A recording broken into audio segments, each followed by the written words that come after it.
Brooke Towe. A lot of people, a lot of your life has been spent helping other people, whether it's your family, patients, students, or through your nonprofit. Looking at your resume, people might think they have a pretty good idea of who Brooke is. What's something important they're missing? I think all the hard work it took to get there. Uh, I think with some of the situations and the challenges I've gone through, there's a lot of work behind the scenes that you have to do as a person. And I don't think in a resume that's accurately reflected. You just see the end result, not the journey of it. that's such a great answer. You see a lot of like big podcasters talking about this, right? Like of how they like everybody wants to be famous, but people don't want to put the work in to be the famous person, you know? Yeah. I think just in today's world, like we are just so like quick and want the end result that it's just hard for us to get to the end result in the journey. We just want that automatically, but Yeah. sometimes forget that it takes a lot of hard work to get there to build something up. Yeah, there's an Alex Hormozy quote. He's a big business guy in like the fitness industry. He's on YouTube, and one of the things that's resonated with me is um oh shoot, I just blanked on the quote. It's something like it you know what? I'm gonna go ahead and just skip it completely because I completely forgot what the quote was. But anyway, Alex Hormozy has a good quote about like determination and Mhm. and stuff like that. If I think of it later, I might bring it back. Yeah. Anyway, for those who don't know you, who are you? So I'm Brooke. I'm a physical therapy student at Mount St. Joe. I have a nonprofit that I started, so that's something that's really near and dear to my heart. Mental health, I don't think is talked enough about, Yeah. and I think it's worthy of a conversation. And I think there's a lot of people who need help that don't express it because there's just a lot of stigmatism around that. So I would say nonprofit, PT Mhm. student. I think that's basically just sums me up Yeah, pretty much. I like it. Yeah. And can you explain how we know each other? Yeah, so through Iron Core, actually, adaptive strength conditioning. Yeah. So if you don't know what that is, it's like a 6-week program where we help adaptive athletes achieve their goals. So, yeah. Yeah, so Dan Scheid just recently came on the Yeah. podcast and told me about you, Mhm. and so I reached out. One, I do have one complaint about Ironcore, Oh man. and it is that it's not long enough. And we get that a lot. We get that a lot. Yeah. Yeah. So anyway, I absolutely love Ironcore. Unfortunately, with my head stuff, I had to bow out a little bit earlier in the session. But yeah, it's awesome. It's unlike most other adaptive sports programs that I've done, and the fact that you get to work with maybe usually one, sometimes two people Mhm. is just absolutely amazing. Actually, I think it's most of the time two people and maybe Yeah. sometimes one, but Yeah. yeah, it's amazing. So, if you weren't here in studio, where Mhm. would you be?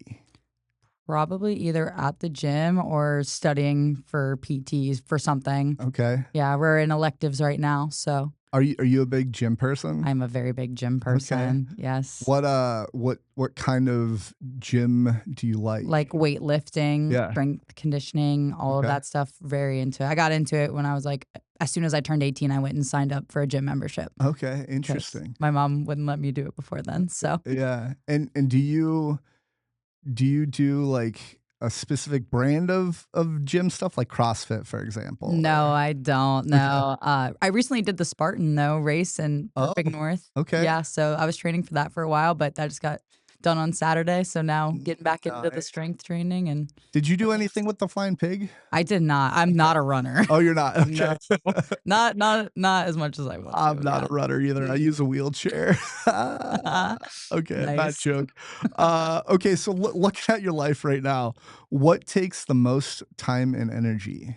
Probably school at the moment. Yeah. It's like a 40-hour job that you don't get paid to do, you actually pay to do it. Yeah, So, yeah, probably that at the moment and just separating myself from that is the hardest part, honestly. yeah, and where are you with school? Yeah, so I technically just started my 3rd year, so I'll graduate in a year from now, actually. So, Awesome. yeah. Awesome. Okay. Well, everybody, welcome to the Rolling Forward podcast, a podcast of people who keep rolling forward no matter what life throws at them. Real people, real stories, powered by purpose, resilience, and a drive that never ends. I'm Zach Sikora. Spina bifida didn't stop me. It just gave me a better excuse to sit down while I take over the world. Today's funny t-shirt is rolling with the punches. I've definitely worn this shirt many times on the podcast before, but for those listening, it's a guy in a wheelchair punching a punching bag, and it says rolling with the punches. If you want to get this shirt, you can pick it up at rollingforward.printful.me. And if there's anything in this episode that stuck out with you, you want to comment on, I read all the comments. I love comments. Please throw it in the comments. And also, if the story resonated with you and you think it would resonate with a friend or family member, please share it. It definitely helps out the channel. It means the world to me. So anyway, let's keep rolling in today's episode with Brooke. Okay, Brooke, so what keeps you rolling forward?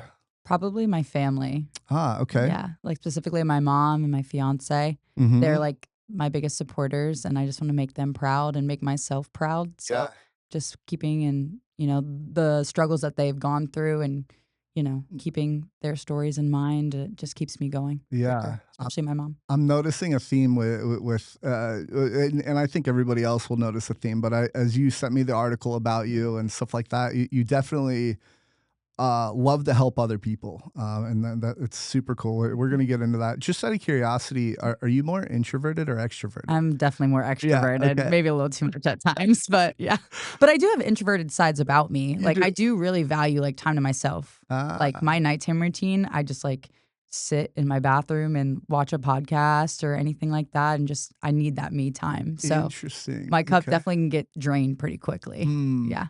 So I have a friend, my best friend. He's an extreme introvert, Okay. and I'm an extreme extrovert. So Yeah. it's an interesting yin and yang. Mhm. But we became friends because we were college roommates, and we learned like I always wanted to be around people. I was never someone who like wanted to be alone or wanted my downtime or whatever else. And he was someone that basically always wanted to be alone. Yeah. And so it wasn't until I got older that I learned to appreciate loneliness. Mm. Maybe not loneliness, just being alone, Yeah. right?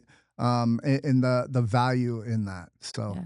It's uh, very interesting because my fiance, when he moved from his old apartment with his roommate to now, he's also a twin. So he's oh only ever known people. He said that it was very interesting. Like, he was scared to be alone, but then like realized the value of, that alone time and like yeah, resetting for sure. yeah. Is he an introvert, extrovert? I He's an assume. extrovert, Yeah. which you'd think, that wouldn't attract. It's like almost opposites attract, but yeah, he's very much extroverted like me. Yeah. Yeah, to an extent. Like I think, I've seen relationships where there's like an introvert, extrovert, or both introvert, both extroverted, and like I think for an extroverted couple, I would assume you like to go out and do a lot of activities together. Yeah.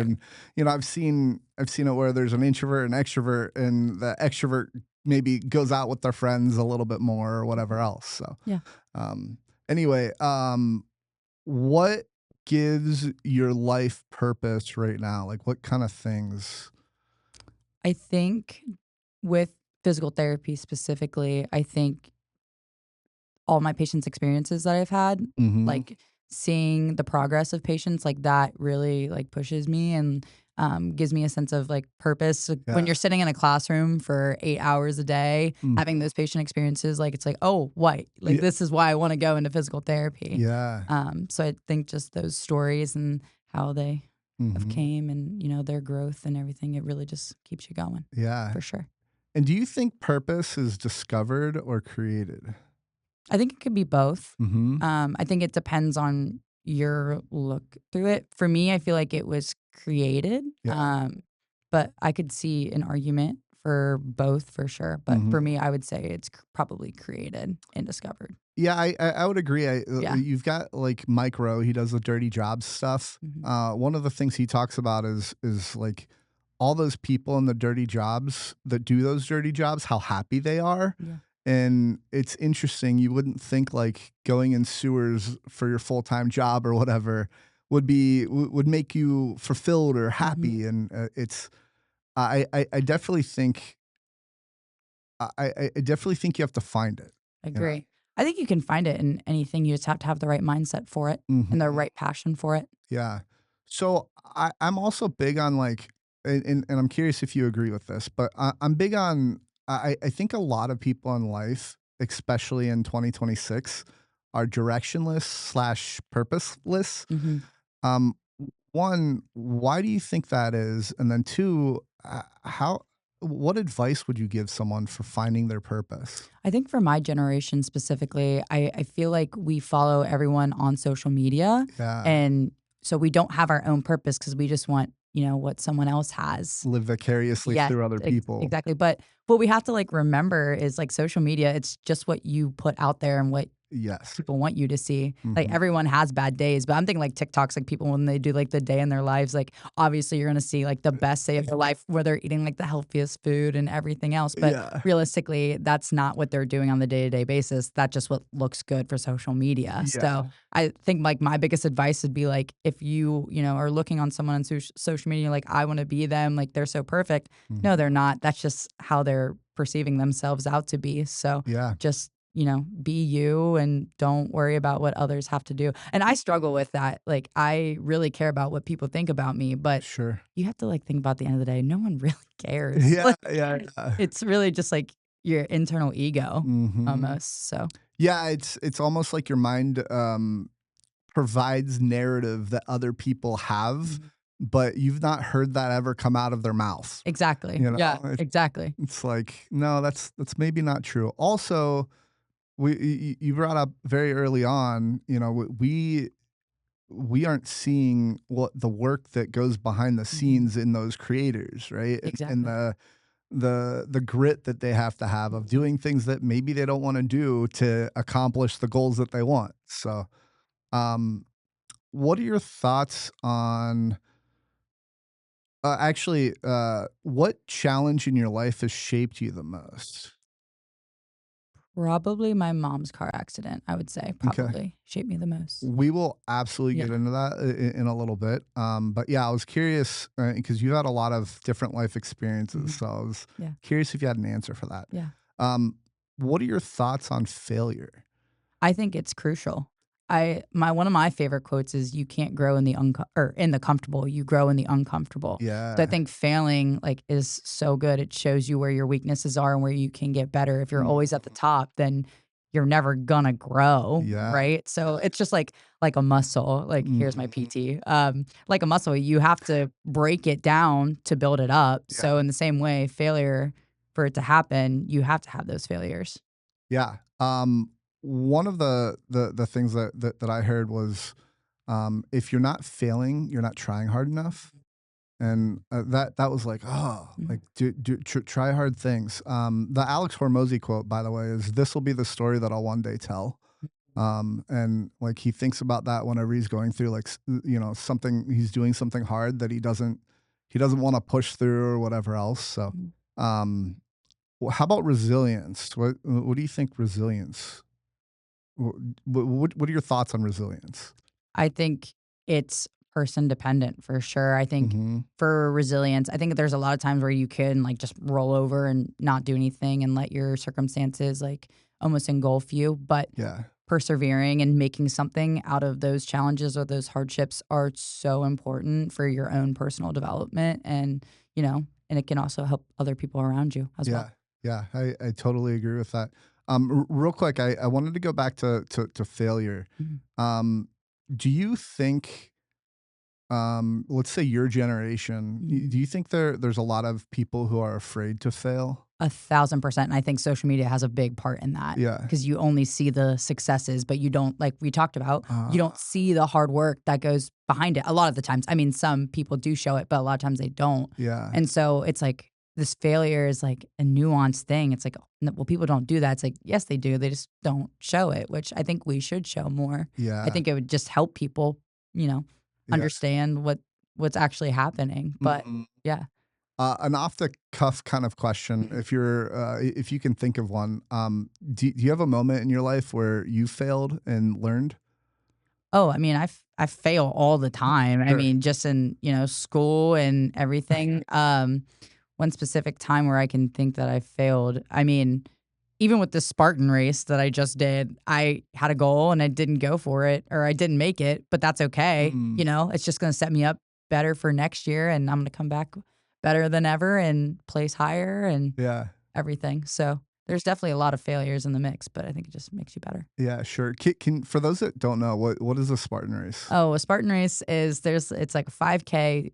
Here in Cincinnati, we do it at Perfect North, which is like a big ski slope. Mhm. And it's basically this 5K, but it ended up being more like 4.5 miles. So it wasn't even a true 5K. Oh, And okay. there's like a lot of like mud obstacles. Like you have to go under this barbed wire up the hill and like rope climb and stuff Yeah. like that while like running. And oh man, it's muddy. It is tough. But I mean, it's all a mental game at the end of the day. So Yeah, interesting. And what so you get a certain distance and you said you didn't make it all the way through. What happens when you don't?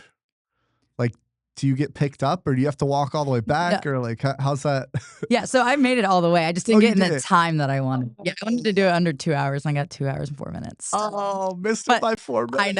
I know, so close. But that's okay. That's okay. Okay, interesting. Well, yeah, next year, right? Oh yeah, I'm gonna What get an hour and 45 next year. what's the average time, would you say? So it kind of depends. So Perfect North actually is like one of the hardest ones because it's like at a ski slope. Yeah. Average I think is like an hour and 32 or just like a normal Spartan, but for this one it's like 2 hours. So it Oh, was yeah. okay, interesting. And did you like were you running with somebody or doing it with I somebody? was running with my fiance. Did he Yeah. slow you down at all or did you slow No, him no, down? he did it in an hour and 21 minutes last year. So I was slowing him up. Oh, wow. But Okay. it was definitely good to have him just as motivation because I was like, well, I don't want to let him down. So Yeah. it definitely pushed me more, I think, having him with me. Yeah, cool. Yeah.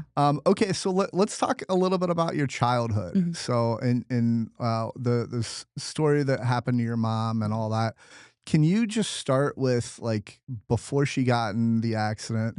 What was life like for you? How old were you? All that. Yeah. So my mom got in the car accident when I was in third grade. So what's that, like 8, 9 years old? I don't even remember how old I was. But so before that, you know, my mom pretty much raised me by herself until she met my stepdad. Mhm. Um, so we were always super, super, super close, growing up with a single parent. Like she would take me, she managed apartment complexes for a long time before her car accident. So she had like a pack and play in her office that I would just like sit in. And then, her other coworkers would watch me if she had a meeting or anything. Ah, So we were always like super, super close. I mean, we're still super close, but yeah. it just, when it's just you two for a long time, like you Mm, grow a special bond for sure. yeah. So before then, like obviously she was my caretaker, she was my everything. I have a little younger brother too. He was 2 or 3 at the time, Okay. with her car accident. A- But if you don't mind me asking, your dad wasn't in the picture until like from what age? so my dad, I would see him like maybe once ish a month, Okay, not for very long. But it was pretty much like that my whole life. got it. Yeah, Okay, interesting. yeah. So your younger brother was 4 or 5 years younger than you? Yeah, he's like 5.5 years 5 younger and than a me. half. Yeah. Okay. So he probably didn't really remember No. much of what this was. Mm. And do you have any other siblings? I do on my dad's side. Okay. Yeah, and he is 12 years younger than me. Okay. Yeah. But mostly from like living at home, it Mhm. was you and your brother Yes. and then your mom. Yes. Okay. And then my stepdad And at the then time. and then your Yes. stepdad Yeah. at the time. Yes. Okay. And so then when did your stepdad come into the picture? When I was 5 or 6. Okay. Yeah. Okay. And so what happened to your mom? So she actually had just dropped me off at our babysitter's house, and she Mhm. was on her way to work. And she was at an intersection, and there was a bunch of bushes, so it was a blind spot to her. Mm, And she pulled out, and the road that it was. I'm from Indiana, so very hilly, very tree. There's bushes everywhere. yeah. So when she went to pull out, there was a blind spot, and there was a kid who was going 70 miles an hour in a Whoa. 40 or 45 and T-boned her. Whoa. Yes. Okay. And so it was near fatal. So my mom is always like, she's a big safety like geek, like Mhm. always like put her seatbelt on, everything. This one day, she did not. Like Yeah. For some crazy reason, she's like, "I just forgot, like, I was in a rush and I forgot," and it's what saved her life. The doctor said if she woulda had her seatbelt on, she would have been crushed. Wow. So, she was thrown into the passenger seat. Um, Ambulance came, they tried to life flight her, but being in Indiana, there was no open space. Oh. So, they had to, like, park a little bit a ways, and, like, the ambulance had to then drive her to the, helicopter to, Uh-huh. like, take her. Yeah, Wow. and she suffered. Drove her to the helicopter. How do you know what the distance was for I that? don't. I know it wasn't, like, super, super far, but Yeah. yeah, it's Okay. crazy. Wow. Yeah, she, suffered, like, multiple broken ribs, her face, her jaw was completely shattered, she Yeah. broke her tailbone, she broke her foot, um, yeah, just a lot of injuries. Wow. Yeah. Okay. Any paralysis? No. Okay. Yeah. Wow. Yeah. No. That's I suppose lucky Right. 1000%. for that accident. And it was the other driver was It's completely fine. they were fine. Yeah, They he was walked in away a unscathed. big van, Yeah. and my mom was in a Nissan Altima, so, Wow. yeah. Um Talk to me about like so you were dropped off and then Mhm. she drove away. Mhm. Like that could have been you in the car. Do you ever Yeah. think about that? 1,000%. What It's interesting because I actually saw it without seeing the accident site. what do So you the mean? way so my when my mom dropped me off at the babysitter, a different parent came and took us to school. Okay. And so the route that we went, like, I didn't see my mom's car, thankfully, because I would have known, Right. but, like, the ambulance had it blocked, but we went that route, and we're like, "Oh, we had to go a different way to sch" we were actually late to school because of the car accident, Oh and my. I had no idea that was my mom. Wow. Yeah, That's yeah, oh man, looking back at that in right, hindsight, that's yeah, like, whoa. mhm. And then when did you find out that something happened to her? So, interesting enough, I had, like, a Girl Scout thing event later that night, so I found out when my aunt picked me up from the Girl Scout event, and I was super confused because it Uh-huh. was, abnormal for my aunt to pick me up. I thought it'd be, like, my stepdad or my mom, and she Oh, told me that mom got in a really bad car accident. She was okay, but she was very hurt, uh, and that she was gonna be in the hospital for a while. yeah. Yeah. Okay. And I'm sorry, what you said this earlier, but what did your mom do at that time? She managed apartment complexes at that time. Okay. Yeah. And your stepdad? He was a plumber. Okay, Yeah. cool. And so you found out that this happened and did your aunt take you straight to the hospital or No, so I wasn't allowed to see my mom for a long time. oh, Yeah. because she was probably all beat up and all Mhm. that They or didn't want me to see her, and yeah. because she was also in ICU, they didn't allow kids to be on that floor at the time. So Oh. I didn't get to see her for probably a month or a month and a half. Whoa. Mhm. Okay. And what was that like? That was crazy. It was very scary. Yeah. I had never really seen anyone hurt, Mhm. especially like that. I've never even been in a hospital besides, like, when my brother was born. Yeah. So, like, seeing her like that, and at the time, her jaw was still wired shut, so she couldn't even really talk. Whoa.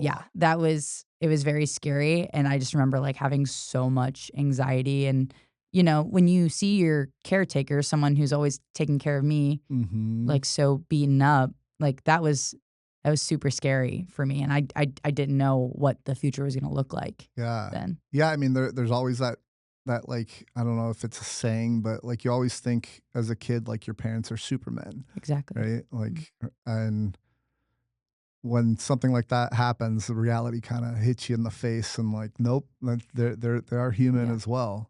Yeah. So, Yeah, like, I'd seen my mom, super strong, like, throughout my whole life, and to see her in, like, that vulnerable position was definitely very eye-opening and yeah. very humbling and scary at that moment. Do you know, have you talked to her about like what her, like when she first saw you, or actually, was she stable at that point when you saw her? Yeah, so she was stable. Okay. Yeah. And have you guys talked about like what her reaction is when she saw you and like what she was thinking? So, actually, the doctors and the nurses were not gonna allow me and my brother to go up and see her. Oh, But my mom, like, she really needed that, like, from a mental standpoint. oh, If you ask my mom, like, the reason why she, like, continued to push forward was because of her, like, she wanted to see us super bad, and so we were, like, her motivation. oh, Um, so this is, like, a really cool fact. So when my mom initially had the injuries, the doctors told her, like, you're gonna be in here like 6 months, like Yeah. at a minimum. Uh-huh. And mom's like, I will get out in 6 weeks. And Whoa. she got out in 5 weeks and 6 days. Wow. Yeah. And that was what was that how did she do that? Like, how did she defy the odds of the doctor?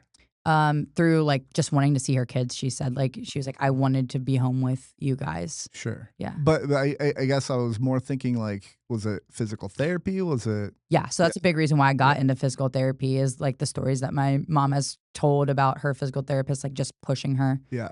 Like she talks about this one specifically, this female who, when the doctor's like, no, like you're gonna be here, like my mom like Mhm. looked and was like, I'm gonna like get out of here. And Yeah, so really like they're like, okay. yeah. So they went with their goals. And what was your mom's status? Like, how recovered was she, let's say, after once she got out of the hospital? Yeah, from what I can, like, remember, like, she, like, had her jaw was, like, fine, like, she was able to talk and everything. She needed assistance with a lot, like, a lot of stuff. Mm, She was able to walk, but, like, not very far at all, and she had a walker that she would use, but a lot of okay. times we just, like, pushed her. She had, like, a little rollator that Mhm. we would push her Yeah, on at home. yeah, okay. Um, and so that was, like sounds like one of the responsibilities that changed, from before the accident to after. Mm. What other responsibilities were suddenly either put on you or responsibilities that you took on yourself? I think, my biggest one at the time was, like, my little brother, like, kinda keeping him entertained and, Uh, because being 2 or 3, like, you just want your mom, and even with my stepdad, he was helping my mom a lot and working a lot too because my mom couldn't. So, he was working extra hours or helping my mom, so I had to, like, kinda take care of my brother and put him under my wing and, you uh, know, go from interesting. there. So I would say that's probably the biggest responsibility that I had at the time with my And brother. and did you feel like you had to do that, or were you told to do that? I feel like I just, like, kinda knew. Yeah, Like, I was like, "Okay, mom's hurt, like, what can I do?" yeah, Like, I feel like I need to do something, like, yeah, what can I do to help? interesting. Yeah. Do you think that's a normal response if, other people went through that same thing? I mean, I would hope, but Yeah, I'm not sure. I think it's just person dependent. I yeah, think my mom had instilled in me when I like, from as soon as I can remember, like, you always help people. You always hold open the door. You always, if you see someone in need, you help them. yeah, So I think it was almost a natural trait to me at the time, but I could see if, like, that wasn't instilled. So yeah. And so when you were going through this, were you still going to school? Were you still hanging out with friends? And did that change at all? I would say it changed. So interestingly enough, so I had lived in Ohio until like the summer of my second grade, and then we had just moved to Indiana. So I was at a completely new school. Mm, So I didn't even have a lot of friends yet ah, because this happened in October, and you start school in what, end of August, early September. yeah, So it was like fairly new. So it was really cool to see like my new classmates though. Like they really like rallied around me. They like made cards for my mom mhm, to like go to the hospital. And so I did hang out with friends, but it was more like in sports because that's always something that yeah, like I was always a part of. But like I would say extracurriculars outside of that, not really. But mhm, at that time I didn't really have like a lot of like good close friends that I yeah, would hang out with anyway. yeah, interesting. What sports did you play growing up?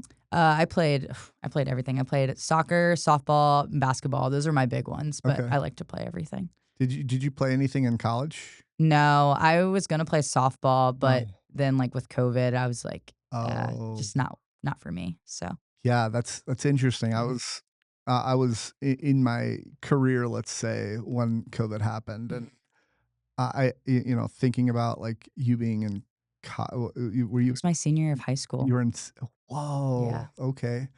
I'm gonna side tangent just real briefly Yeah. and kind of ask about COVID a little bit Mhm. because that was always something that people thought about as like high school graduation and like Mhm. what all those things that were missed and Yeah. all that. Can you talk about that and how it affected you? It really stunk. Like, Yeah. I was it's interesting because I was actually just at my brother's high school graduation on Sunday, Oh, and we obviously graduated from the same high school, and it was like, wow, like, I didn't get this. yeah. It was really sad. We didn't have well, we did end up having, like, a prom. It was, like, super small at, like, a parents thing, but Yeah. just a small group of friends. But yeah, like we didn't get a prom, we didn't get a graduation. It Wow. was really sad, because you dream about that, the high school. As someone who watched High School Musical growing up, like you dream about that, and it's super exciting. And unfortunately, it just didn't happen. But Yeah. you have to like also be okay with it not. I think it was frustrating at first. I mean, you understand like COVID was super serious, Right. but, as a high schooler, I don't think you can fully understand that Yeah. fully, so Yeah. it's definitely frustrating for sure.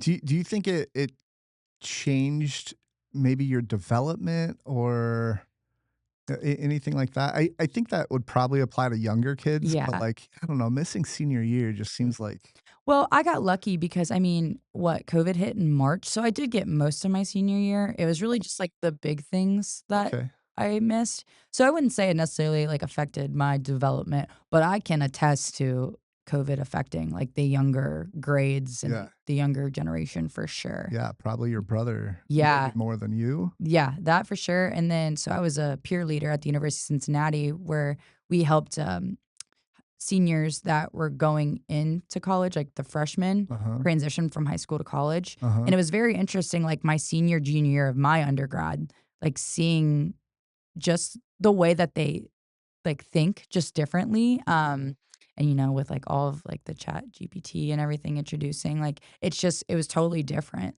Yeah. And like the social skills like are completely different now. Interesting. If you like talk to a couple years younger than me, they just don't have that, which is totally understandable because I mean they were locked in a house for a year and a half. Right. So it's definitely very interesting. Huh. Yeah. Okay. Alright, so going back to your mom, Mhm. after the accident, she comes home. What did recovery look like from or at home, and how long, let's say, did it last? Well, I mean, like, she still is, like, recovering to this day. Like, Wow. she's not able to work. I mean, if you saw her, you would never know, Yeah. but she's not able to work. She's not able to stand, sit long periods of time. She has a seat that she takes everywhere. Wow. But recovery, I mean, we had a physical therapist or, like, a homemade that, like, Mhm. came and helped out a little bit. And then my aunt was a nurse at the time, so, like, she helped out a lot. Because we were living with her at the time. So, I think just those were, like, the main recovery things, and, she had, like, her little home exercises from physical therapy, and she was going to, a lot of different specialists and everything, but, yeah, she still hasn't fully recovered from it to this day. Wow. Okay. And so the not recovered part is like it sounds like back pain. Back, like, tailbone, that's, like, a big one. Uh, Yeah. She's having, like, some teeth problems, like, from her jaw, uh, like, poor circulations because of the injuries. So oh, there's, like, those implications too that you, like, wouldn't even think about. yeah. So did you have to help most of your childhood? Um, I mean, here and there, yeah. More so with my brother because she, like, couldn't, like, lift Uh, things or anything, but, mhm. from, like, a actual, like, recovery and stuff standpoint, it was pretty much my stepdad and my aunt that helped out. Okay. I mean, there'll be, like, things now, like, she can't really lift anything, like, super heavy, like, it hurts her, or Mhm. we can't stand or sit for a long time, so you just have to be, like, cognizant of that, but Yeah. Yeah. What did watching your mom fight through recovery teach you? it just taught me perseverance, like, truly. Once I heard the story about the 6-week thing and Mhm. the 6-month, I was like, "Wow." Like, mindset is truly everything, Yeah. and it taught me that no matter what life hands you, you can make something positive out of it, and you can fight through it. Mm. So I think, like, that still drives me to this day. Yeah, that's interesting. I have like that's a probably a core philosophy of my life since I'm disabled. I have spina bifida if you know what that is, Yeah. but um, it's I'm a extremely positive person, and I've very rarely looked at it as a negative thing. Mhm. And if you think about Like I'm in adaptive sports and I'm a wheelchair tennis and adaptive tennis coach and Mhm. all that. And I probably wouldn't have cared about this community had I been able bodied. Like I'd like Yeah. to think that maybe I would have, but I don't know. You have to have a connection, right, Yeah. in order to get into that community. And I just don't think that connection would have been there. Mhm. So I've done a lot of cool things because of the wheelchair. Yeah. So Have you um, always been had a positive mindset, or is there like a specific moment that you remember that like really? yeah, so my mother says that it was God given, Mm, but I think they had a huge part to play.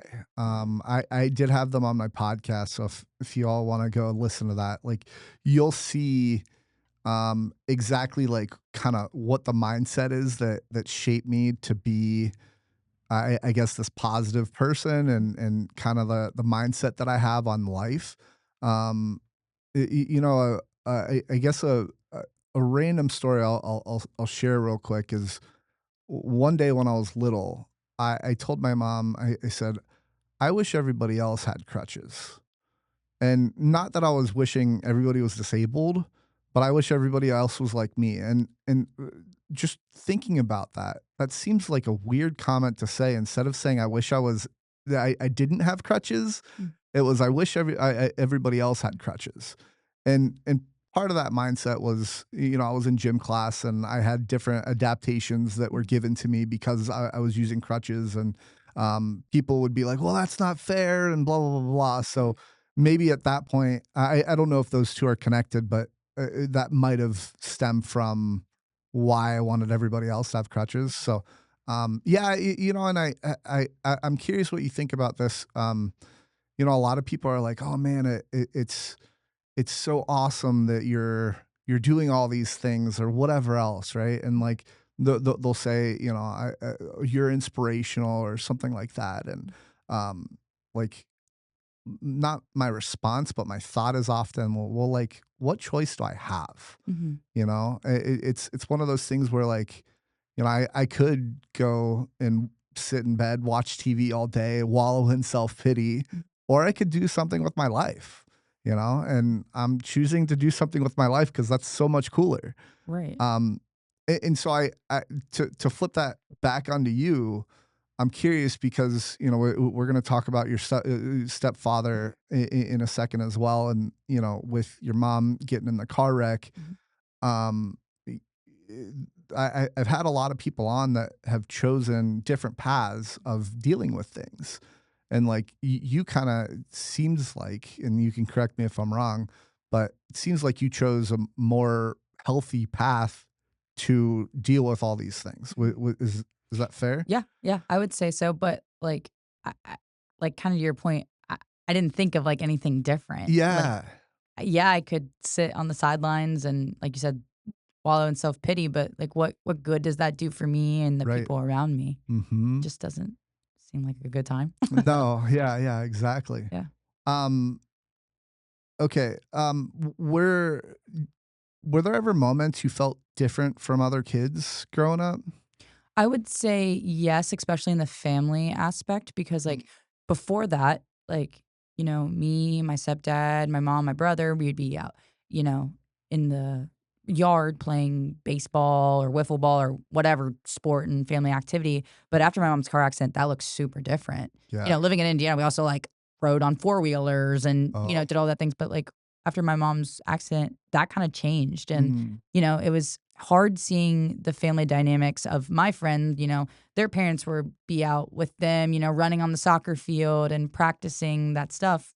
My mom couldn't. I mm, know she really wanted to. So I think you kind of have to hide that a little, or at least I felt like I had to hide that a little bit, that it bothered me, but it did bother me. And I did think the family dynamic was a little hard to see y with my friends. yeah, interesting. Mhm. Um, is there something about the experience with your mom that still impacts you today? I'm sure there is, but, like, maybe what? I think just, the perseverance aspect, Yeah. I was talking about with, the 6 weeks and 6 months, that just seeing how you can persevere through even, the hardest physical and mental times of your life, Mhm. I think is what, still sticks with me to this day, Yeah. and that if you're handed, a bad situation, you can make good out of it and you can find ways to get through it.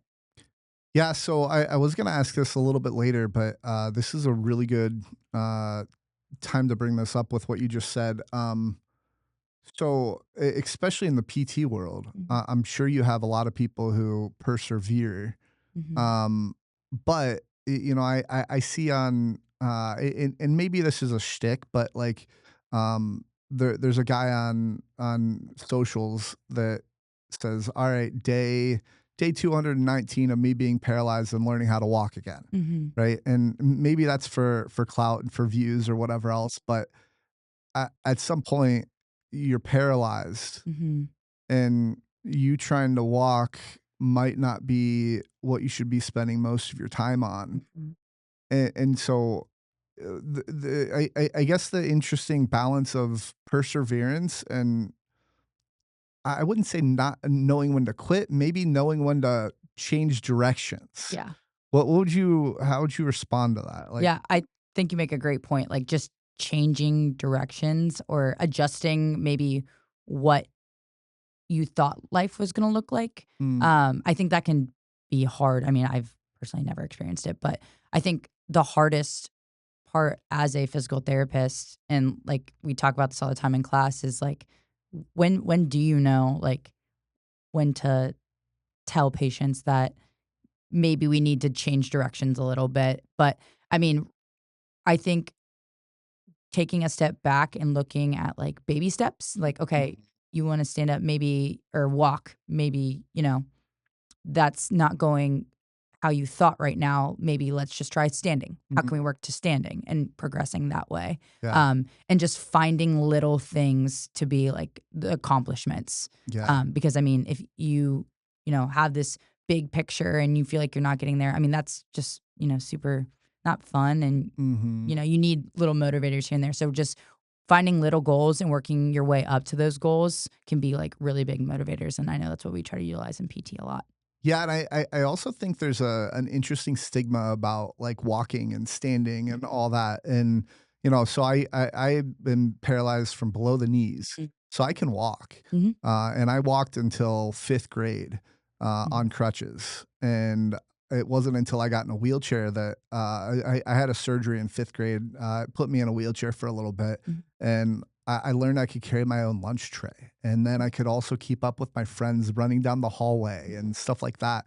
And so what I realized is I'm so much more independent being in a wheelchair Mm, than I ever would be walking on crutches. yeah. Um, I guess the question that I have for you is, do you see that in the physical therapy world, that stigma or Yeah, I would say so for sure. I think you make a very interesting point though. And honestly, I've never even thought about it that way. Mhm. So I guess I'm gonna flip this back onto you. So Sure. like as a PT or what are how would you approach that conversation if, we see a child who's on crutches who we think maybe could be more independent in a wheelchair? Like, what was that transition for you like? And as a future physical therapist, like, how would you go about that conversation? Well, I think it was more of a because this was fifth grade, so I think it was more of a self realization. Like my Okay. parents let me do whatever I wanted, but I think I chose to walk on crutches because I thought that was the best thing for me, Hmm. right? And so like we had a girl who showed up to tennis with a walker, and she had she doesn't have cerebral palsy, but it's very much like cerebral palsy where it's just a muscle. Like her brain doesn't move, her muscles don't move as fast as her brain wants it to, right? And so she has a little bit delayed swings and stuff like that. So, she's walking, she's trying to do tennis with a walker. So imagine you have this like little U-shaped thing. You have one hand on, and then you have your racket, and then you have to try to go get the ball. Like that's That's not easy. no, No. like that's not easy for an able-bodied person Right. to do, Yeah. to carry a walker and then hit True. a ball, right? And so, she ended up going to wheelchair basketball, got in a wheelchair there, and then realized that she wanted to do tennis in a wheelchair. Mm. And so, uh, I think the best advice that I could give anybody who's a physical therapist is get your patient into disabled sports, Mhm. like anything. And sometimes you might have a patient that's very prideful. Like I see this a lot with like amputees who are able to walk without a cane or crutches or anything like that. They don't want to get in a wheelchair because they think that's less than. They're maybe giving up and all that. And you know, I think most amputees or all amputees that do get in a wheelchair and try wheelchair sports, they learn that it's just as challenging, just as hard as any other sport that they would Mhm. try.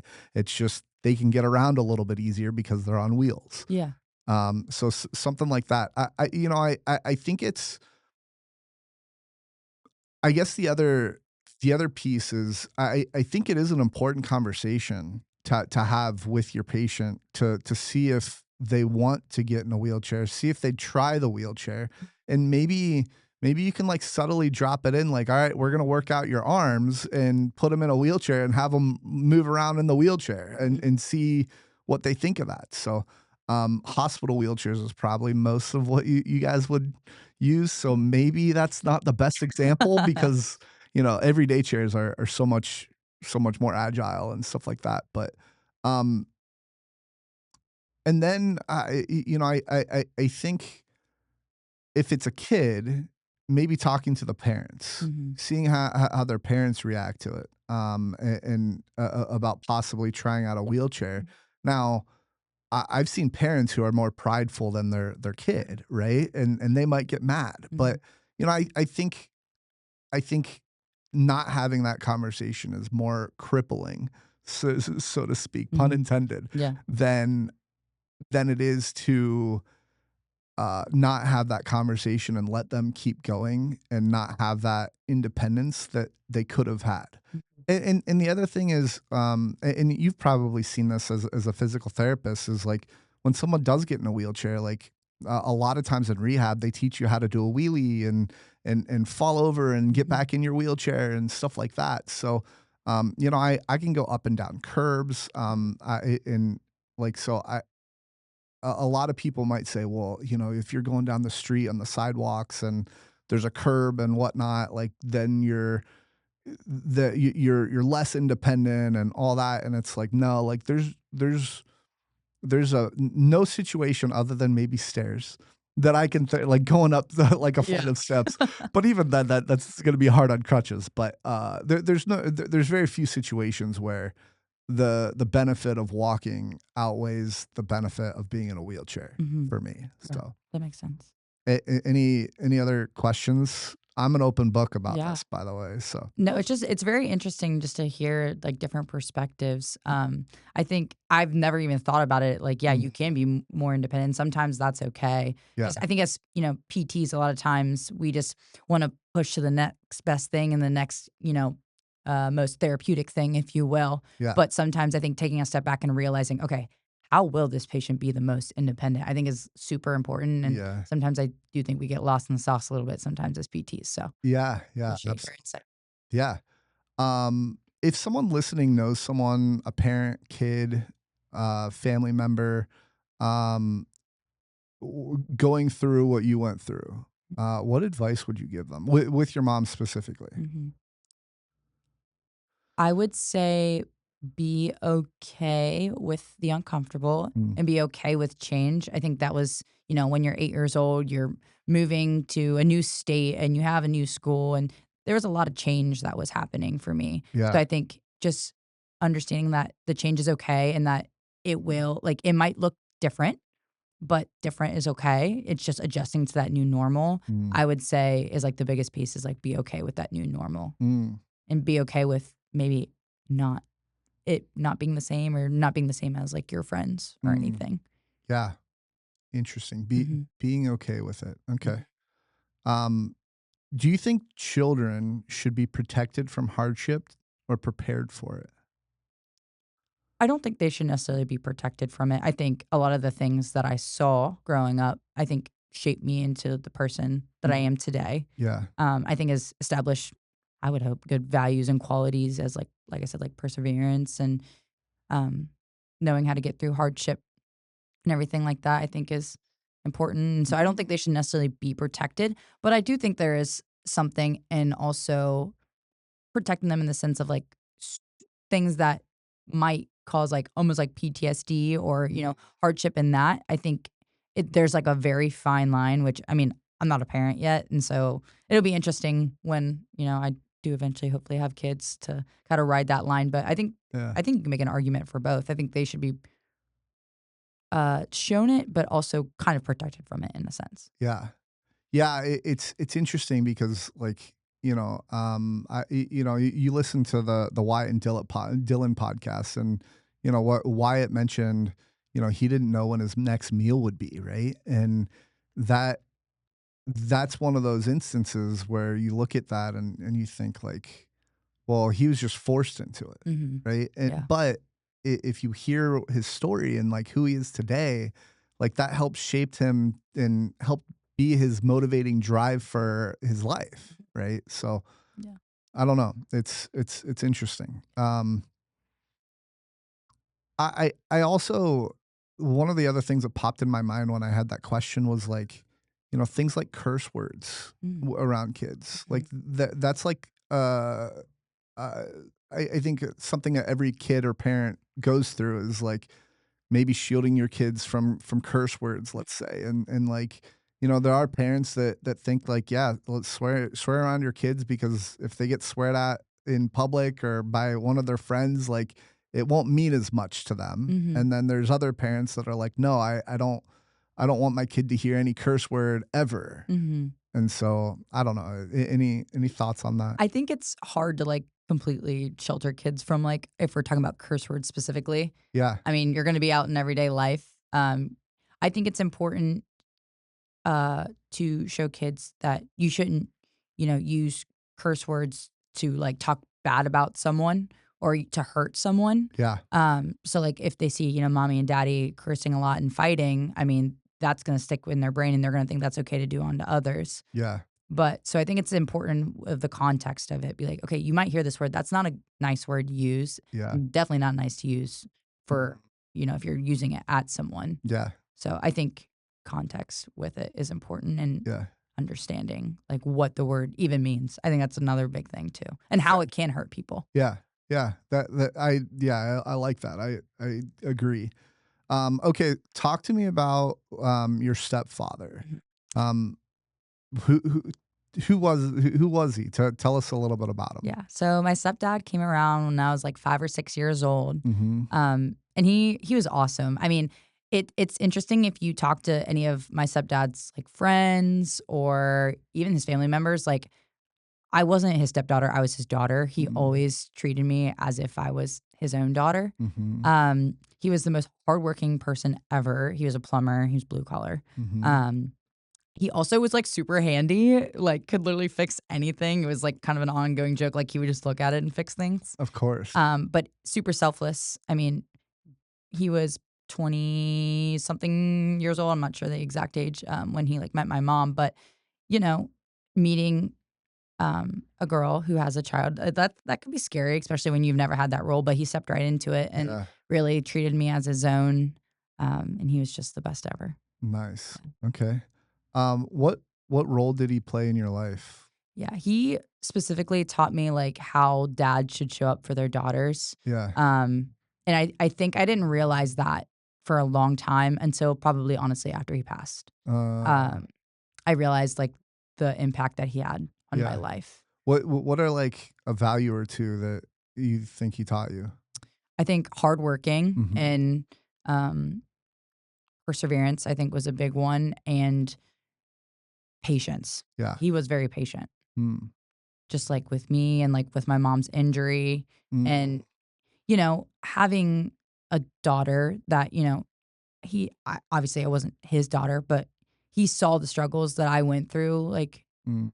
not having my dad around. And so I think he did a very good job at instilling all the values that like a dad should in a daughter and Mm. also helping with my emotions with that. Cause I mean, I remember being young, like, you just kinda wonder, like, Mm, why isn't my dad, like, always around and yeah. things like that, and I think Andy was his name, like, did a really good job at, um, like, meeting me where I was Mhm. and, like, not pushing me too hard, but, like, also accepting me.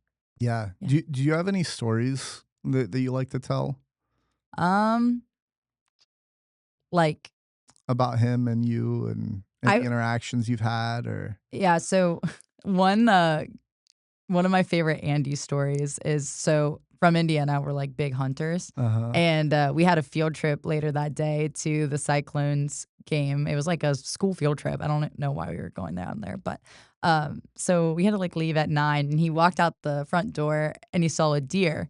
And he went back in, grabbed his gun, and just shot the deer. And he was like, "All right, we're gonna go get it." We got in the truck, went and picked it up, and he called his cousin like, "Hey, just got this deer. Like, come take it for me." And we went. He showered, and we went off to the game.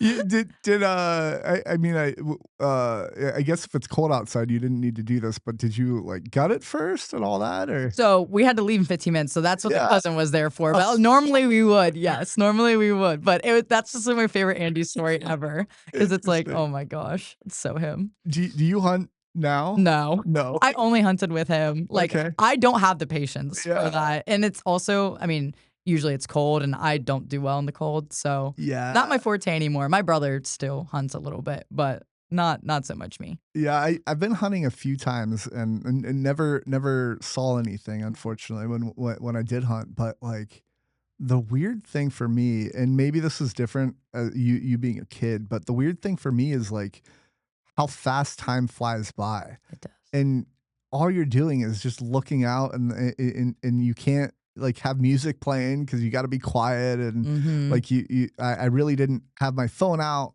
much at all, like, and plus, like, often you're in an area that there's no reception. Yeah. You can't, browse on your phone or do anything, but, yeah, I was just, amazed with how fast time flew by Mhm. in the, I don't know, 6, 7 hours that I was out there at a time, so, Yeah. um okay, so what happened to him? Yeah, so my stepdad, unfortunately, passed in a car accident in 2020. So it's interesting. So, uh, the day that my stepdad passed was also the day that Indiana got shut down with COVID. Oh, Yeah. So we found out he passed probably like 9, 10 a.m. and then got the notification that Indiana was shut down for COVID at like noon. Yeah. whoa. Okay. So I'm thinking my first thought is like COVID for me just kind of like really took me out. Like Mhm. I isolated myself from my friends and family. I think I went into like a little bit of a depression during that time, Sure. but like being having to be almost be isolated Mhm. and like we were in COVID, and then losing your father, like you like just being in your own thoughts and stuff like that. Like, can, am I right in assuming all this? Yeah, Or it was definitely a very dark time. I mean, like I said, I'm an extrovert. I'm a very people oriented person. I mean, yeah, softball season got taken away. wow, I didn't get to see my friends. You know, you're stuck in the house. My stepdad had just passed, so I didn't get to see my friends, my yeah, boyfriend at the time, like anything. It's just me and my brother and my mom. It was definitely very isolating and it was very dark time for sure. yeah. So he was in a car wreck, Mhm. and what can you share like what happened and Yeah, he was just going, Indiana, lots of hills, yeah. and also just being in the Midwest. He was just going off hill, and I think he just took it too fast, and when it, like, got to the bottom, it just veered off, and he hit a tree. Uh, Unfortunately passed. So mhm. and so when did you get that news? Like what was like it like to have COVID and Mhm. Yeah, deal with the so loss? yeah, so we, got the news. Cops showed up at our door and had asked my mom, like, "Doesn't Andy live here?" And she's like, "Yes." And so I was asleep and my brother was also asleep. So it was just my mom. And they told her and they like got her calmed down and everything. And then my mom just kind of came in our room or came and got me first, not my brother. Kind kinda just sat down on the bed, woke me up, and told me. Mm, I was like I had just woken up, so I was like, "What is going on?" right. And, you know, then she got my brother up. She waited until my grandpa came, and both my grandpa and my mom sat down with my brother and told my brother. Yeah. But, yeah, it was definitely very, very scary moment. I remember asking my mom, she was like, Andy died." Uh, And I was like, "Andy who?" Like, it didn't even cross my mind that, like, it was, like, my stepdad. yeah. And she was like, "Brandon's dad, like, your stepdad." And I was like, "Whoa." Like, Yeah. I didn't believe it. I thought I was in a dream. Right. I truly did. Right. So, Wow. yeah. What was it like? Like, how, what was, I guess, if you don't mind me asking, what was like grieving with your family like, and I don't know, the process. How'd you get out of that? If, I mean, of course, the grieving never goes away, but Right. I think for me, it honestly took me a while to grieve yeah, because I felt like I had to be there for my brother and I had to, protect him. I didn't want to show him that I was upset. Like interesting. he was, I think he was like 9 at the time, 9 or 10. Wow. And, that's a lot of big emotion. So, and like his dad was like his best friend. Like he was his baseball coach. Like they went hunting together. Like they were truly like two peas in a pod. Yeah. So I think for me, it took me a while. I think I suppressed it honestly for a long time Mm, because I just wanted to like have a brave face for my brother and for my mom. yeah. So it took me a little while. And too with COVID, it almost like so we never got a like we got a funeral for him, but like it was like there was like 10 people there Right. because of COVID. We Right. couldn't have a big thing. Uh, We eventually, like a year later, once COVID calmed down a little bit, had like a memorial service. But so I think that's also why like the grieving didn't happen uh, because there was almost no closure, if you will, mhm. for a long time. Yeah. Um, what what was, so a lot of people, I think it's common enough at least to go through like, um, to take, well, usually in a situation like this, you can take one of two paths. You can go down the path of like self-destruction, Mhm. or you can go down the path of like trying to pull yourself out of it, maybe do healthier things.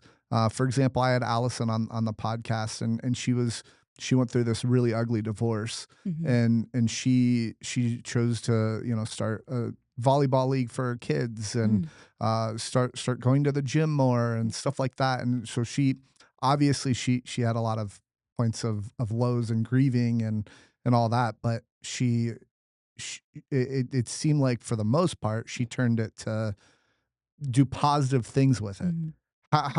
How did you respond? At first, I think, like, with, like, the gym and work, I just kept myself busy, Mm, which I know isn't, like, the best way, but for me, I didn't wanna like, sit and think about it. yeah, I just had to go, go, go. yeah, And I think as I got older and a couple years went by, like, I realized that I needed to sit in that a little bit. yeah, And so that's still something that I'm, like, working on is, when hard things happen, it's okay to, like, sit in it and feel it a little bit. yeah.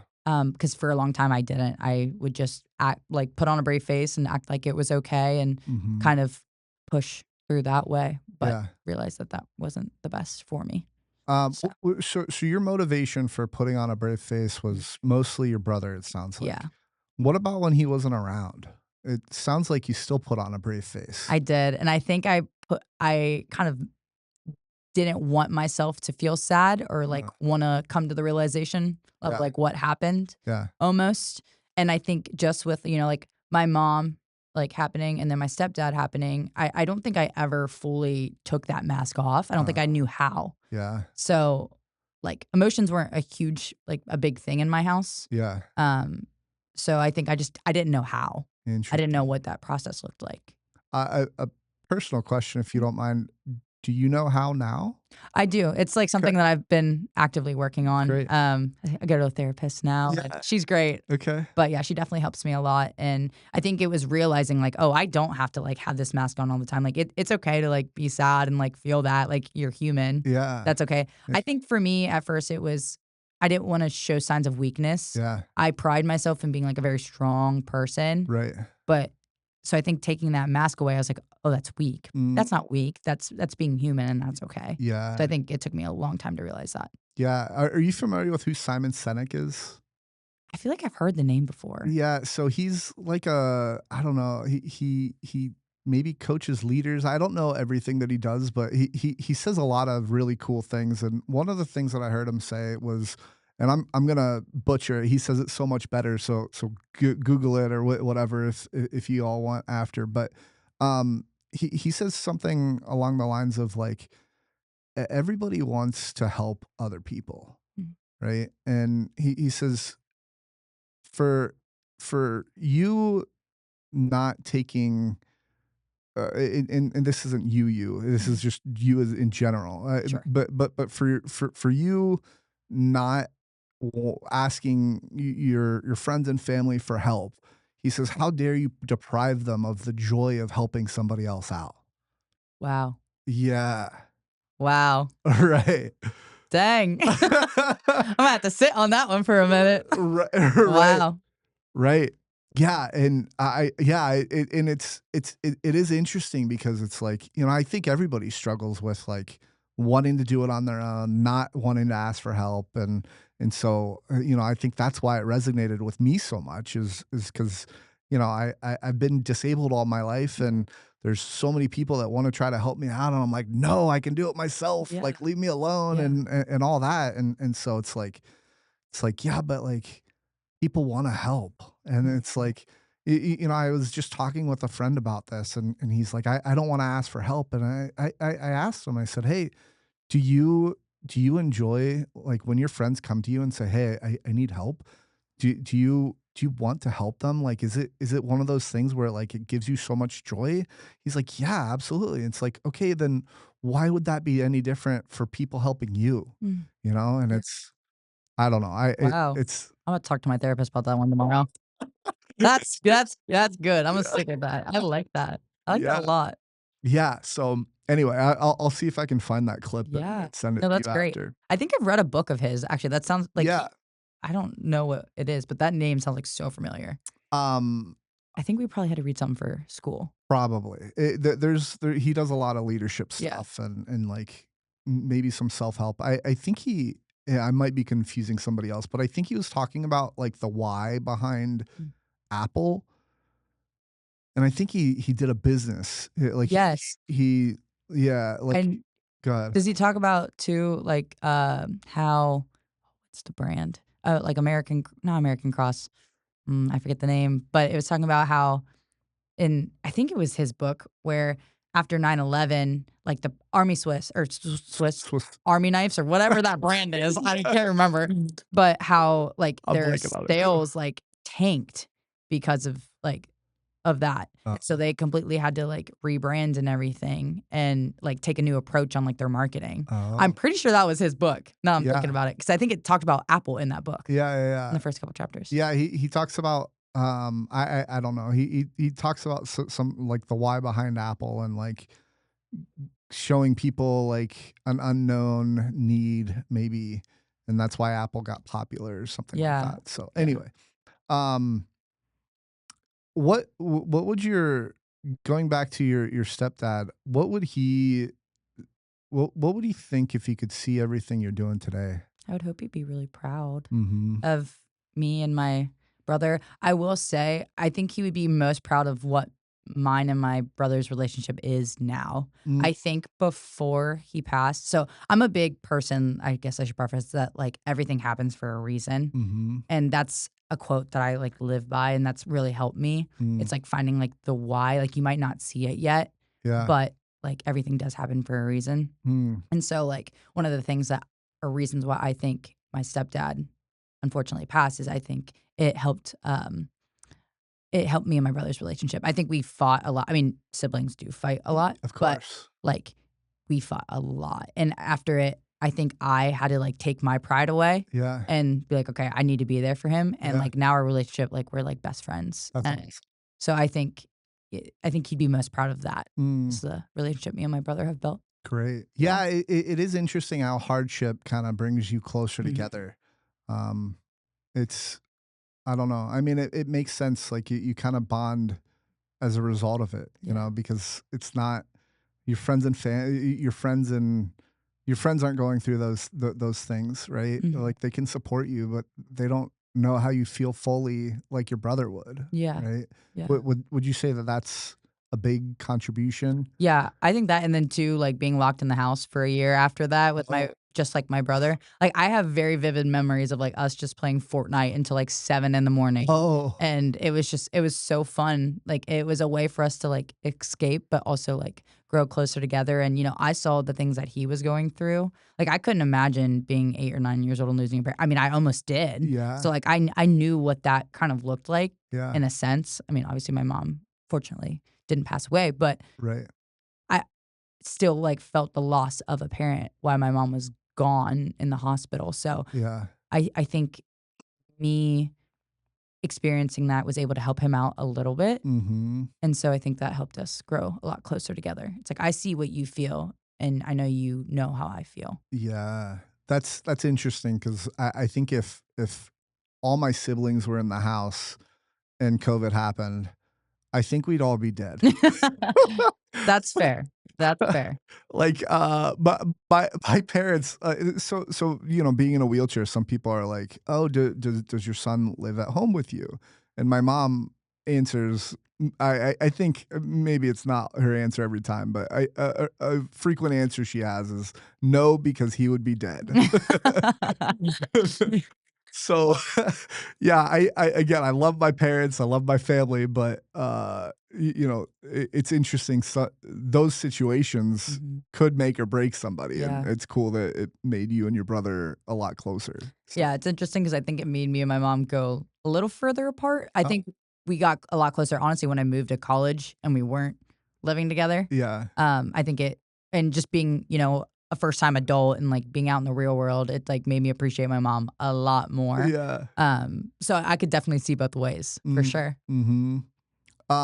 One of the interesting topics that I bring up every so often on the podcast is, privilege. Mm, mhm, Um, and I think we live in a world where we look at people on the outside and think, oh, that like for example, if someone were looking at you and me side by side, they would think you're more privileged than I am, mhm, not knowing the things that you went through in your life. mhm, Like just to kind of contrast. Oh,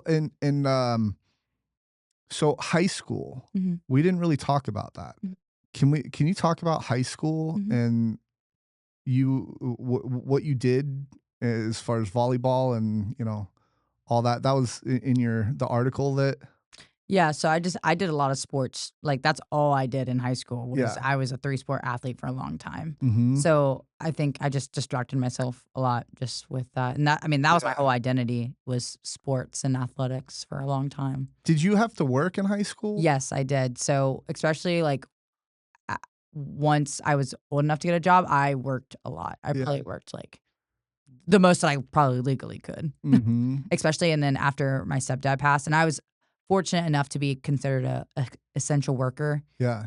where I worked at, so I Uh-huh. basically, like, worked all throughout COVID, and Yeah. I mean, I primarily did that I needed to help support my mom and Mhm. brother and, get my own things, but also, like, too, it was a way to get out of the house and Uh, escape a little bit. yeah. Okay. And so your primary motivation was out of those things, was there a primary motivation or I mean, I think they all had equal parts, Yeah. I would Okay. say. I mean, I definitely did have to help out a little bit more. I Mhm. felt that obligation. I was never really told, like, Yeah. "Hey, you must help with X, Y, and Z." I just like I said, I wanted to do more. Yeah. I wanted to help out.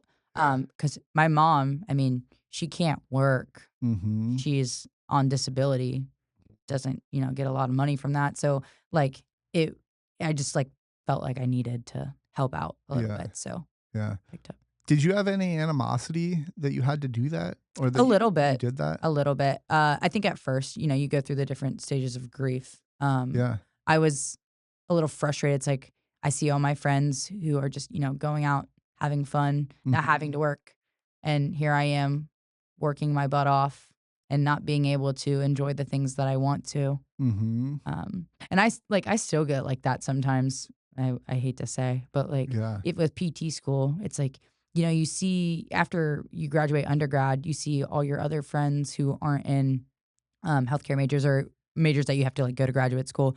They have jobs and they're able to like pursue their career and they're making money. Mm. I'm going more and more into debt at literally as minutes go by in this podcast. Yeah. So it's definitely, I still get frustrated because it's like, but it's what I want to do. Yeah. But it can definitely be frustrating at times when you see other people's lives progressing or Yeah. doing things that you can't do that you want to do. Yeah.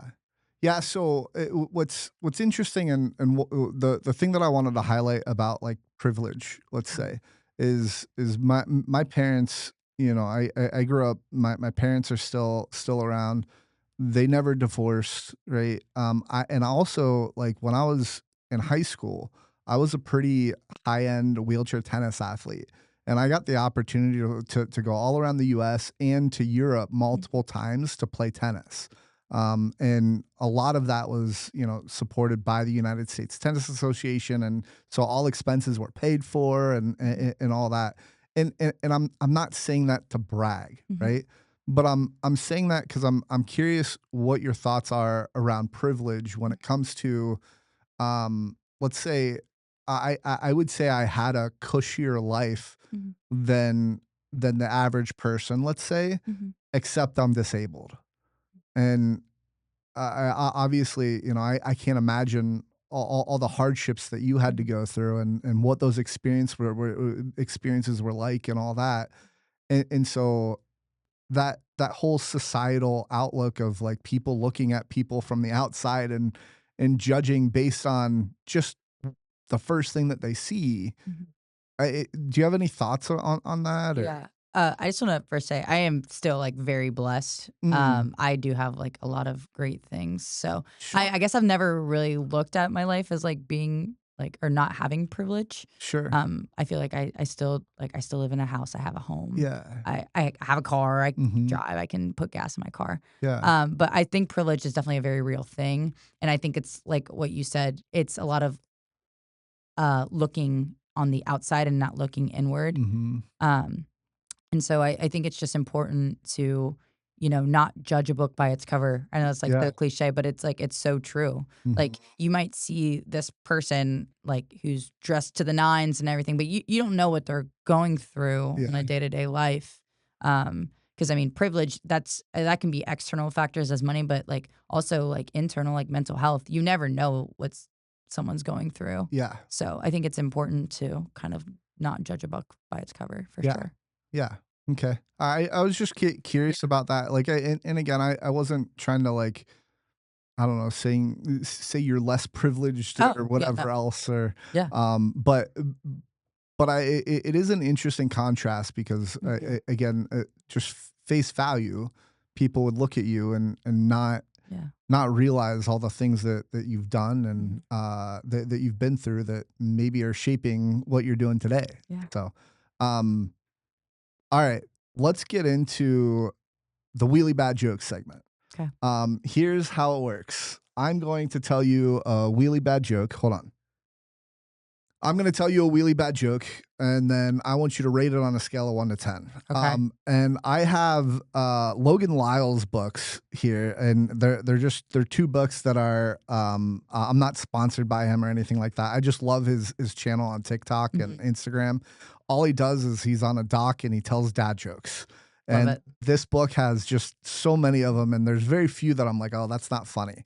I love dad jokes personally. Just out of curiosity, do you like dad jokes? I do. Me and my, roommate, we have, like, a whole, like, list of, like, the best ones. It's awesome, and we also call it, like her name is Paige, we call them, like, Paige thoughts. Uh, It's just, like, random, like, dad jokes and dad thoughts. It's awesome, so, yes, we love those. yes. Okay, well, so do you have any off the top of your head? No, I'm not saying tell them now, but do you have any that you can So, like, just, like, one Paige thought, it's not really a joke, but, like, she'll look at me, like, just off the blue and be like, "Brooke, how long does it take to mow 42 acres of land?" I'm like, "I don't know. It's a Tuesday at 9 a.m. Like, aren't you working?" Yeah. But it's just, like, little things like those that are so funny. Yeah, it's interesting. I feel like I relate to Paige a little bit because so I recently had an MRI and like it was for my head Mhm. and I had earplugs in and I had this cage over my head so like I couldn't move it or anything like that.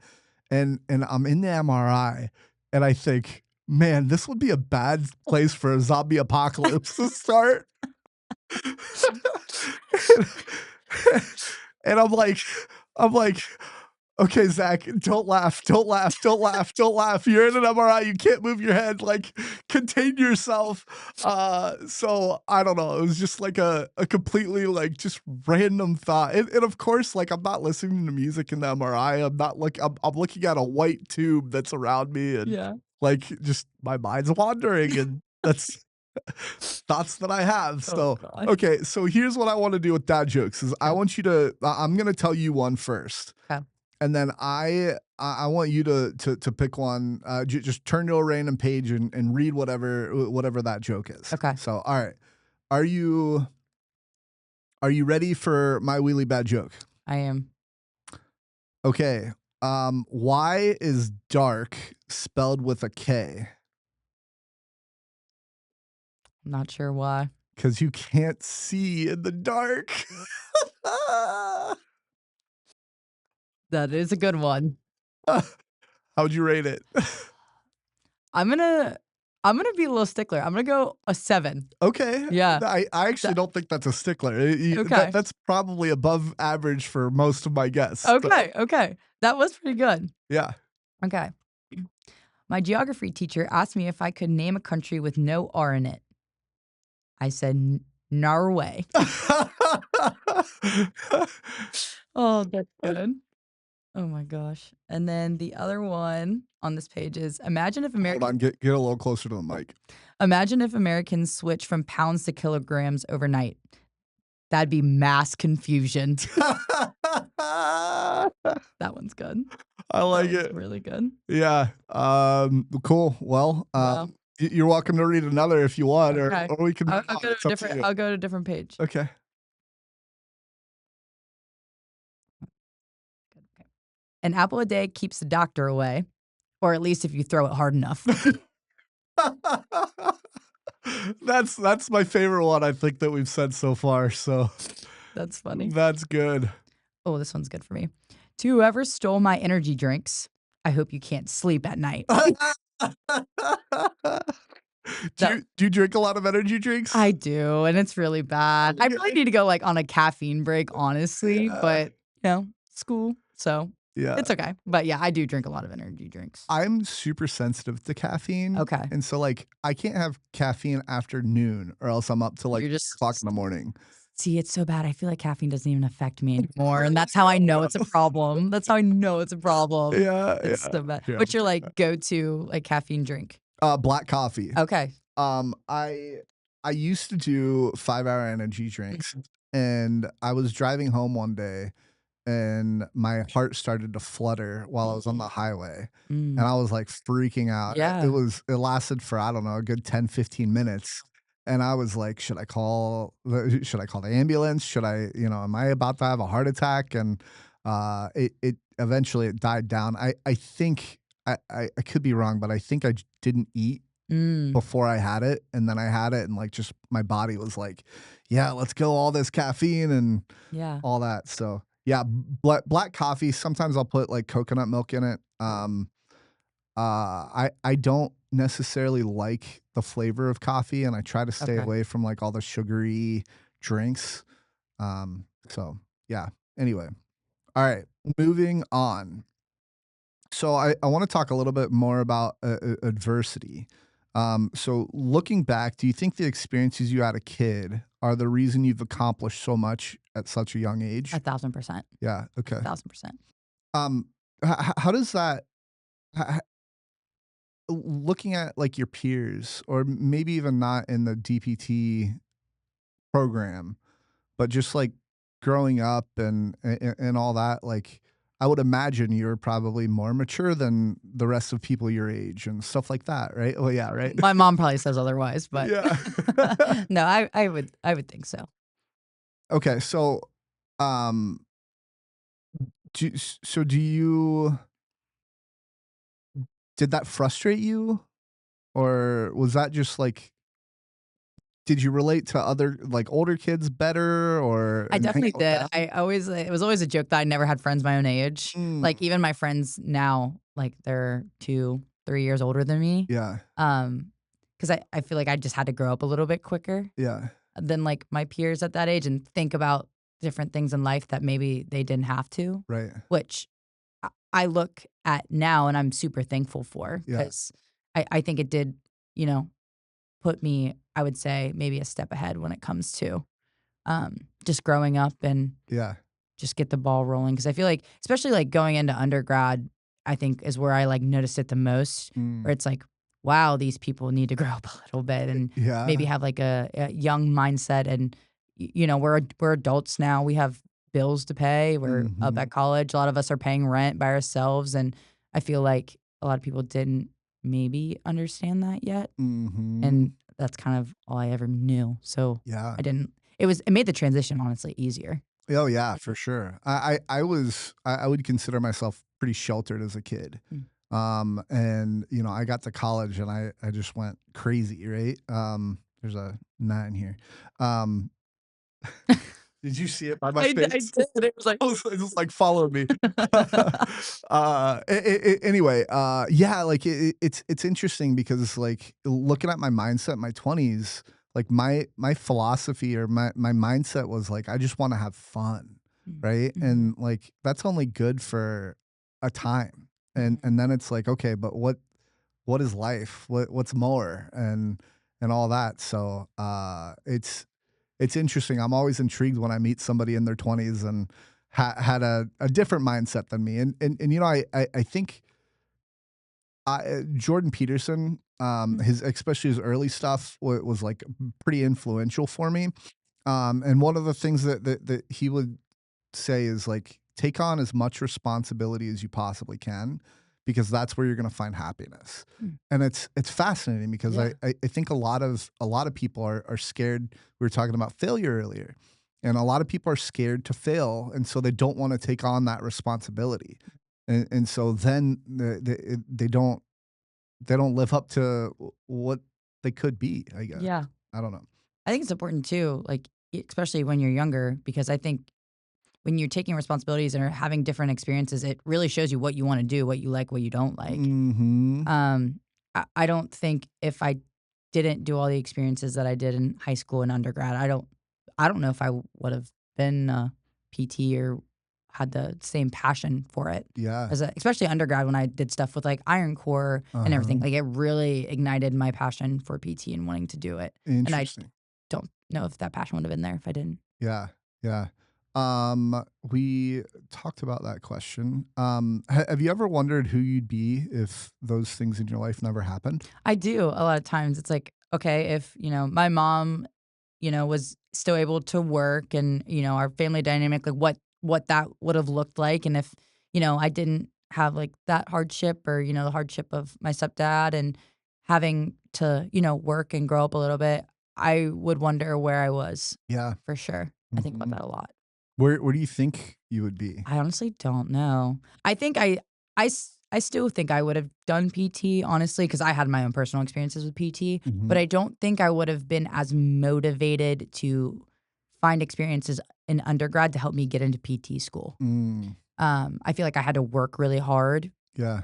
and do a lot of additional experiences that maybe some others didn't have to do because if I'm being truthful, like, my grades, I mean, they were good. I got into PT school, but, like, they weren't as high as probably some of my other classmates because I had to work. Yeah. So I wasn't able to study as much as, the person to my left and my right, Right. which was okay, but then I had to seek out also other experiences to make myself stand out for my Interesting. resume. So I don't think I would have done those experiences if I was able or if I didn't have to. Yeah.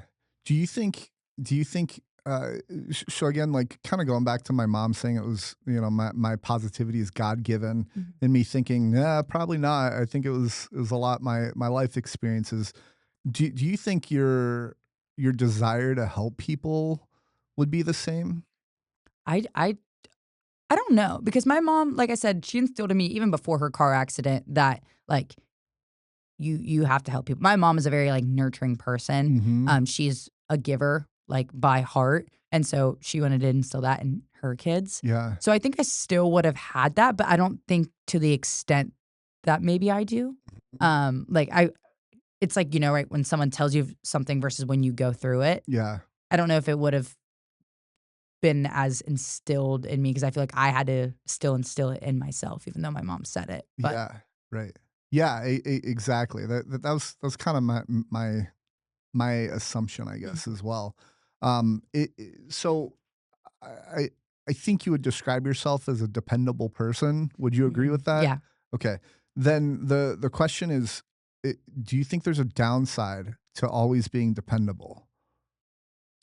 I think so. I think you can kind of involve yourself too much or Mhm. get too much on your plate, and that's something, like, I'm Yeah. learning now. Yeah. Like, it was interesting because we had, like, a mock interview yesterday at school, and it's like, "What's your biggest weakness?" And I think it's, like, saying yes to everything Mm. because I just want to, like, be involved and, have all these experiences, but I also, like, had to realize recently, if I involve myself in 20 different experiences, I'm only one person. I can't give my 100% to all 20 of those experiences. Yeah. So, I think it's something that I've had to realize is it's okay to have just like 2 or 3, you don't have to do everything Yeah. because that way you can give it your all. That's gonna help more people out if you can give, 1 or 2, 3 things your all versus if you're giving, 20 things half butt effort. Right. It's not gonna be as good. Yeah, I agree. And speaking of dependability, Mhm. like you can't be as dependable if you have Exactly. all your hands in all these different baskets. Yeah, it's like So, counterintuitive mm, almost. Yeah. yeah, yeah, yeah. What's like a skill that either you're working on or you have figured out to try to do that, to try to instill the values of like just pick, don't say yes to everything, pick the things that are the best or whatever else. Yeah, I think learning how to delegate tasks is a big thing. Ah, I'm the type of person I wanna do it all myself, but yeah. just having to realize, like, it's okay to ask for help, like, Uh, that's why you have, people around you. yeah. So I think just learning, like, okay, like, I'm also the type of person, if I, like, say I'm gonna do something, I'm gonna do it. Uh-huh. So I'm not gonna, like, ever give my full responsibility, but break those responsibilities up, like, what can I ask someone to help me with? So, like, Imma use an example, I'm on the SBTA, which is basically the Student Council of Physical Therapy, Mm, at my school. And, like, planning, like, PT prom is something we have to do. It's like, okay, I will still plan it, that's part of my roles and responsibilities, but, like, I mhm. could have, my president, like, send an email or, just, like, help me out in that way. Yeah, So I think just learning how to delegate little tasks to make the burden less on me is, like, a skill that I've been working on. yeah, that's great. Mhm. I heard, there's a podcaster, Diary of the CEO, I'm blanking on his name, but that's his podcast, and, he was talking with Chris Williamson, and they were talking about your plate, and they were talking about how as you do more and more things, they were theorizing that your plate doesn't get bigger.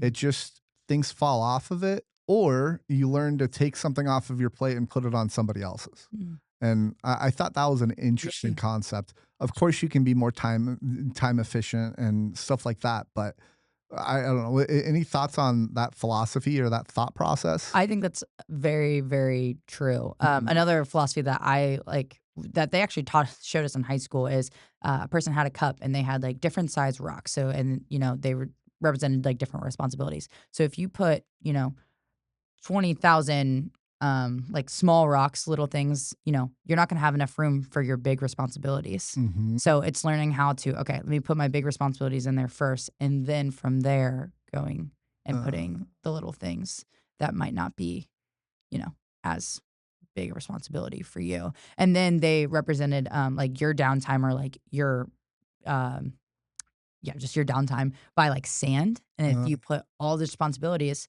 and then try to put the sand, there's not that much. yeah, So yeah, then you don't feel fulfilled in yourself because you don't have that, time to yourself to do, go to the gym, basic self-care needs. yeah. So that's something that's like, okay, wow, I have to take a step back and realize like, okay, what are my top priorities at Mhm, this moment? mhm. And then from there, going and filling your own cup.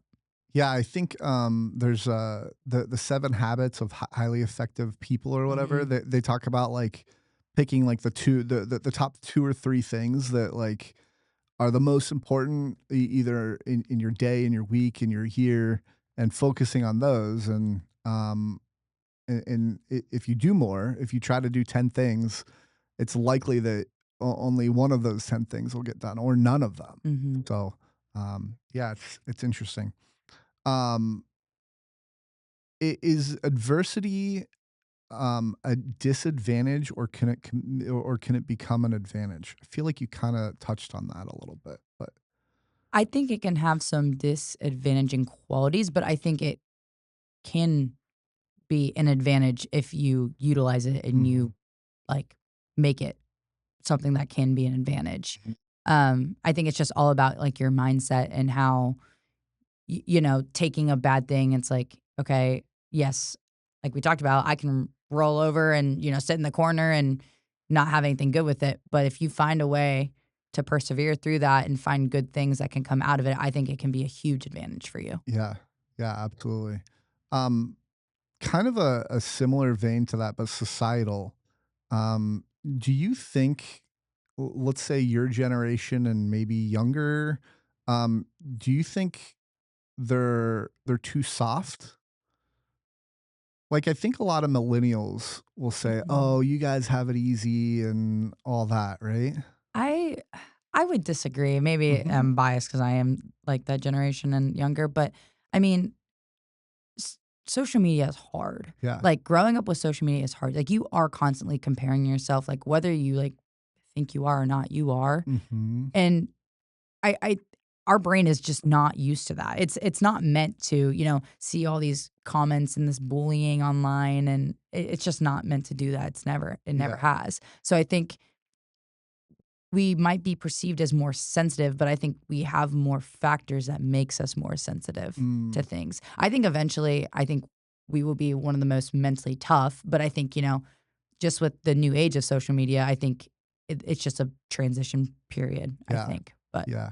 Yeah, it's interesting. Dylan and Wyatt brought that up when I asked them about it because and it's not really something I mean, I've thought of, but not like put like really defined in that in the adversity topic, but it's it's interesting because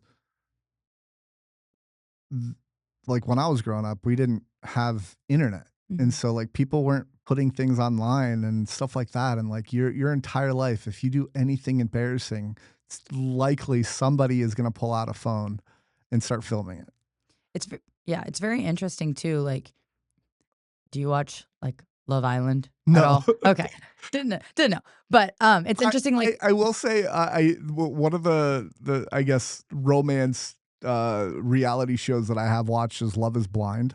okay, yeah, I love that show. I'm Yeah. a big like that show fan. I am too. I really I think the social experiment of that is just Yeah, fascinating, and the fact that there's still people together after all these years, and it's yeah. like, okay, It's very interesting because that show actually has one of the highest success rates for, like, a marriage and a successful marriage. does it When you really? compare it to, like, The Bachelor and like, what's the other ones? Like, any of those. Yeah. It's, like, one of the top, like, 1 or 2. It's Mm, crazy. interesting. Yeah. I suppose that makes sense. Mhm. Anyway, you were talking about Love Island, was Yeah, it? yeah, so I guess it's just really with any reality TV show, like, when people go on, people from high school or middle school who have like, these embarrassing videos, will post them on TikTok, and it can affect, like, your ability to get on the show, or if you're on the show, you'll be pulled, like, Oh, so it's just we have to be a lot more careful, I feel like. yeah.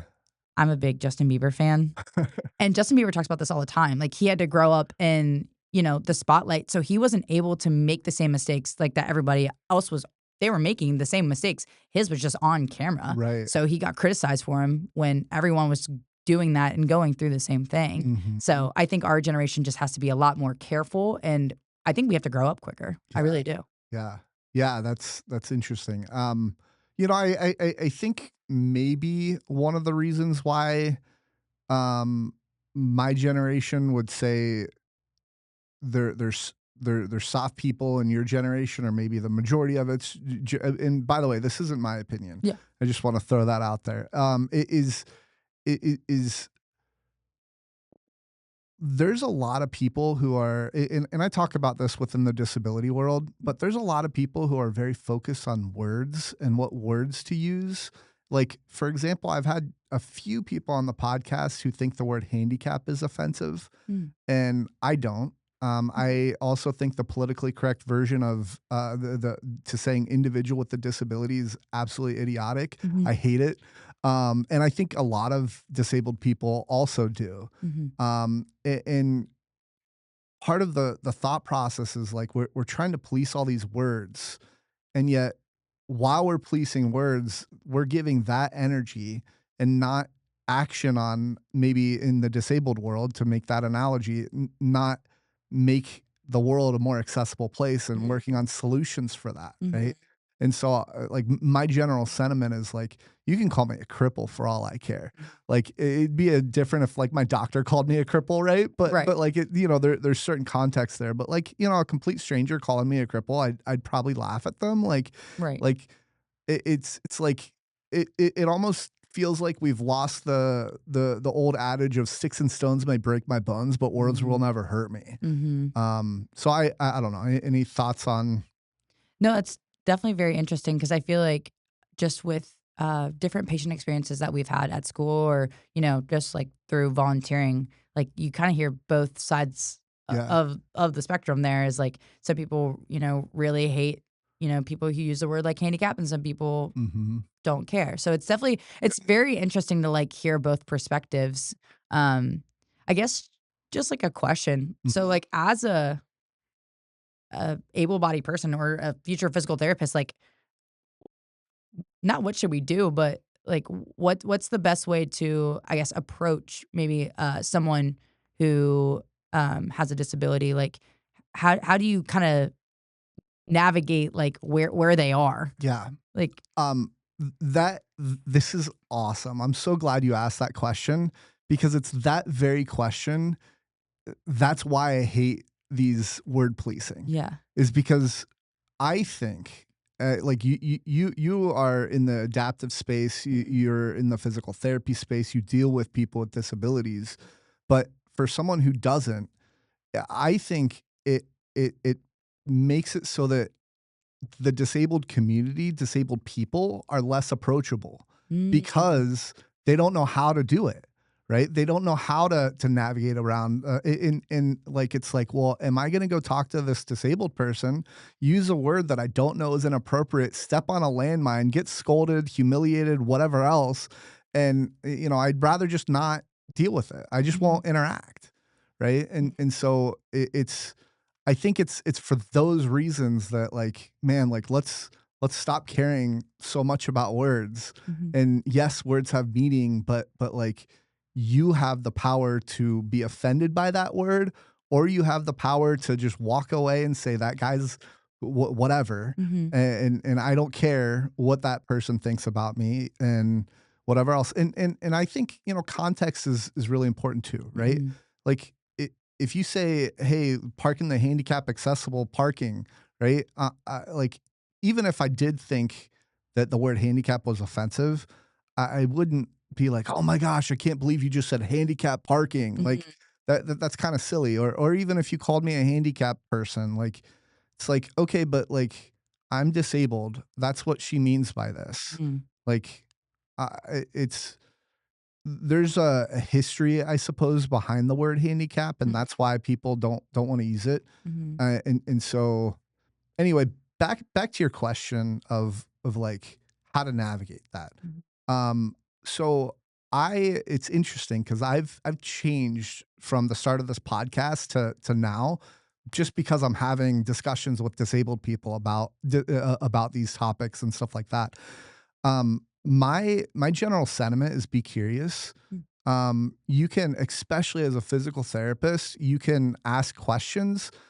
For example, as a wheelchair tennis coach, one of the things that I have my players do when I first meet them is I have them put their hands out and try to touch the ground, like lean all the way over like this, and then get back up and watch what they do. And so what happens is, so I have all my abs, Mm. right? So I don't need any support if I lean over and then get back up, right?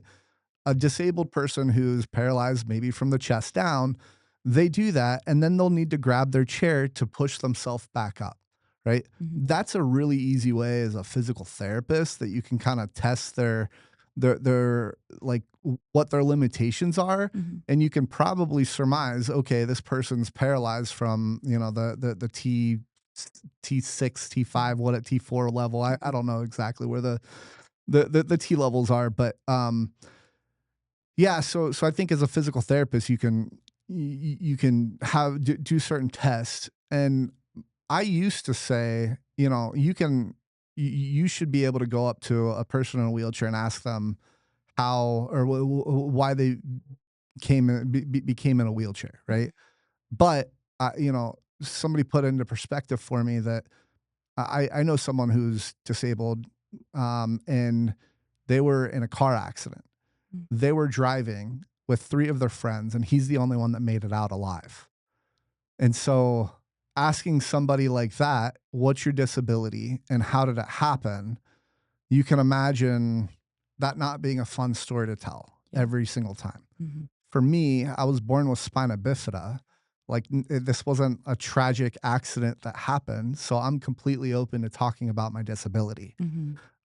So I think it's one of those things where, like, one thing that I'll do is, and you've probably seen this just on the podcast, is I'll throw out different wheelchair jokes about, if you're like, walk with me, I'm like, oh, you're gonna cure me, or some stupid joke Yeah. like that, and so like I always try to get people very comfortable with my disability very quickly, and I feel like I almost have an obligation to do that because I want people to be as I feel like sometimes with able-bodied people, there's an elephant in the room, Mhm. and I want to get rid of that elephant in the room and continue on with what we're doing as fast as possible. Sure.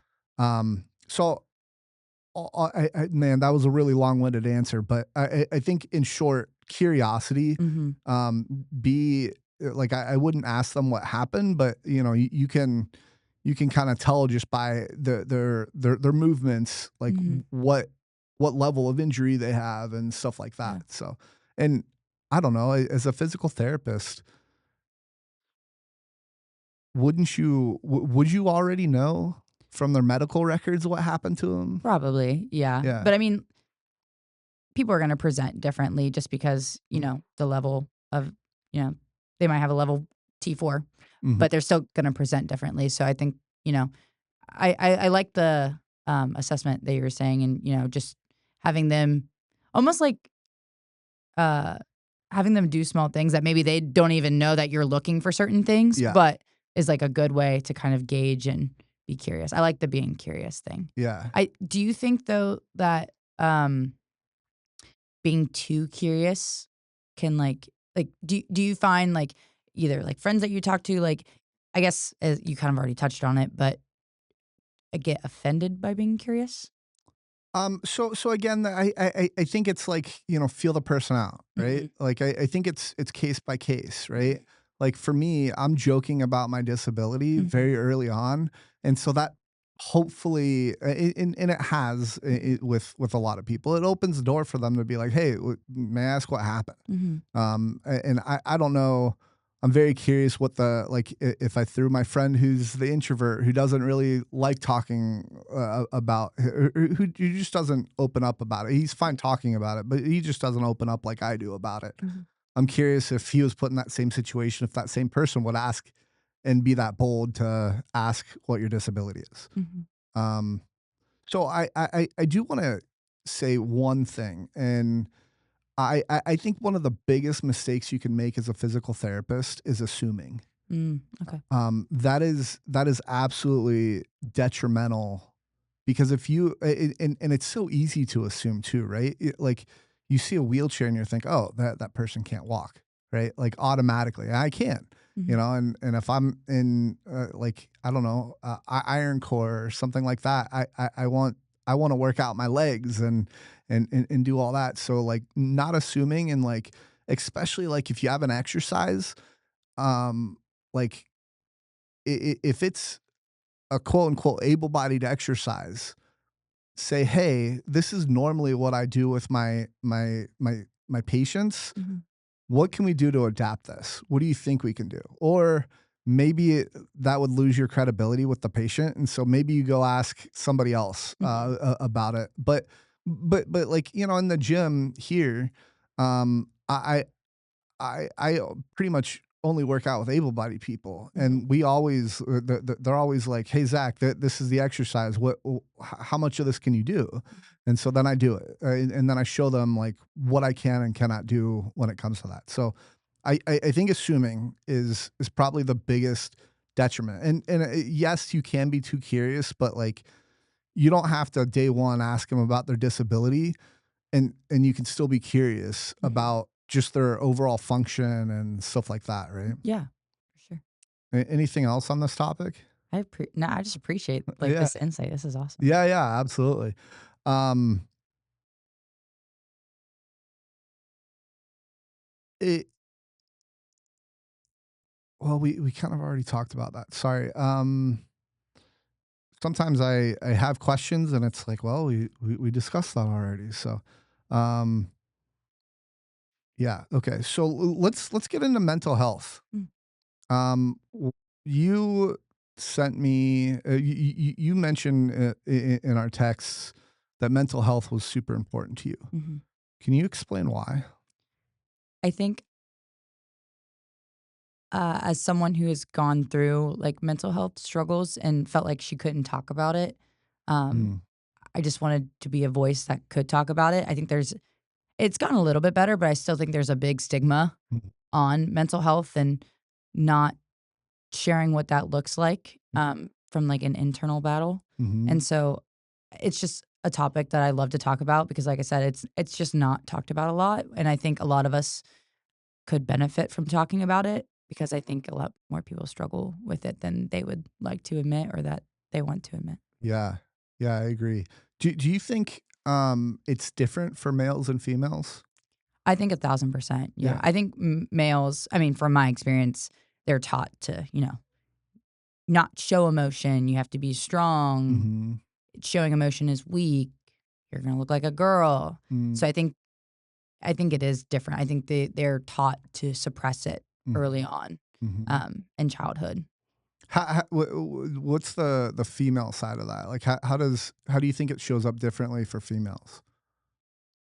I think as a female, it's more societally okay to like cry Mm, or show that emotions like, oh, well, you're just a female. Like, that's just part of your hormones. mhm. Like, I think it's just more accepted societally that women are more emotional when I don't think that's necessarily the case. I think men are just as emotional. I think they're just taught how, or they're not taught how to express it or that it's okay to express it. Yeah.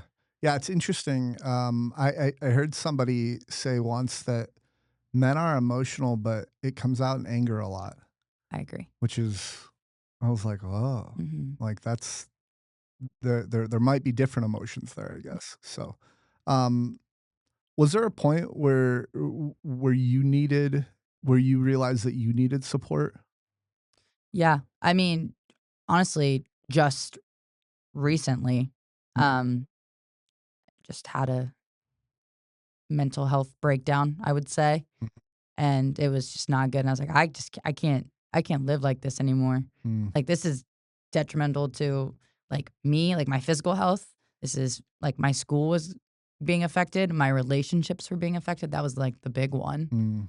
So, I think that, like, just recently, that was probably about 8 months ago. I mean, I have always, like, needed that support from, like, others, but, like, just recently, I'm like, "Alright, it's time to, like, go Mm. find someone and explore a little bit It's deeper." it's interesting because of, your mom getting in the wreck and your stepdad getting in the car crash. Like, it's interesting that you point to that moment of needing mental health. Yeah.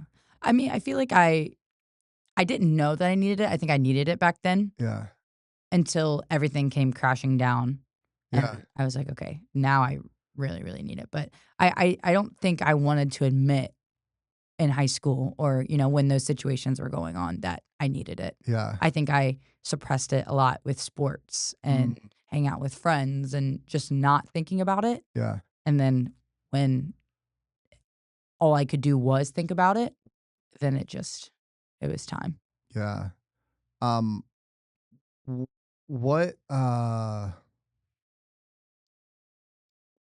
what, what made you, like, like, crack, I guess? Was it the breakdown of friends and family, or It was just everything just came crashing down, like, just okay. the stress of school, the stress of, work and money and, just relationships and just adult life. Sure. Like, everything just felt in that moment like it was just too much, Right. and my body just could not regulate the emotions that was with it, and I just lost it, and I broke down.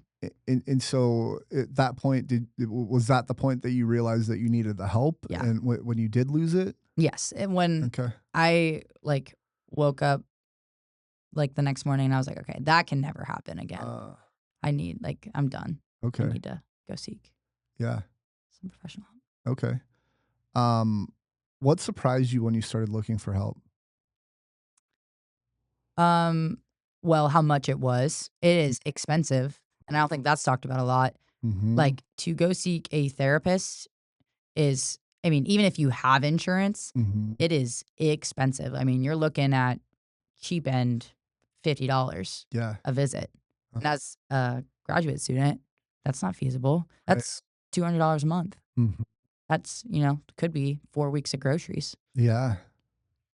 Um, do you think so we were talking about people hiding their struggles.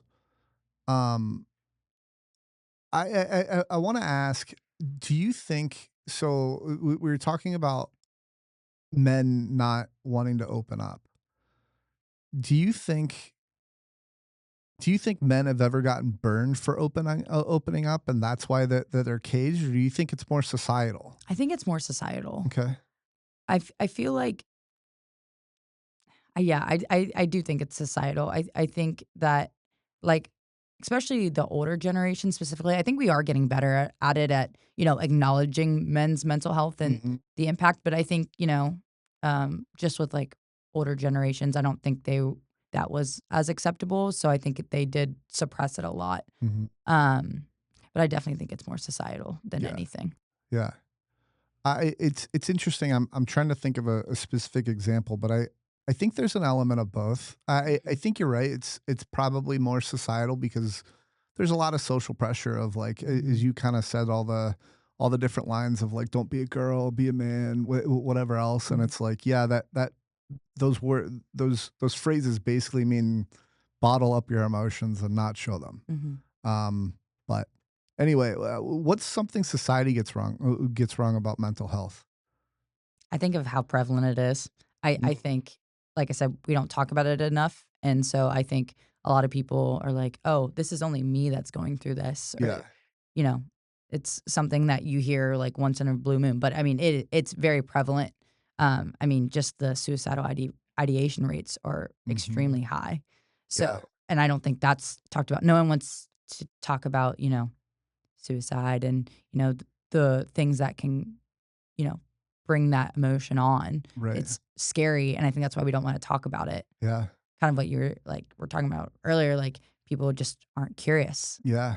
They just assume like, "Oh, they're smiling, they're okay, Mhm. they're happy." That's a lot of times looks like the happiest people that are actually the most brokenhearted deep down. Yeah. Wow, that's a good, I don't that's a good quote. I Mhm, know that that was just something you just said, but that was good.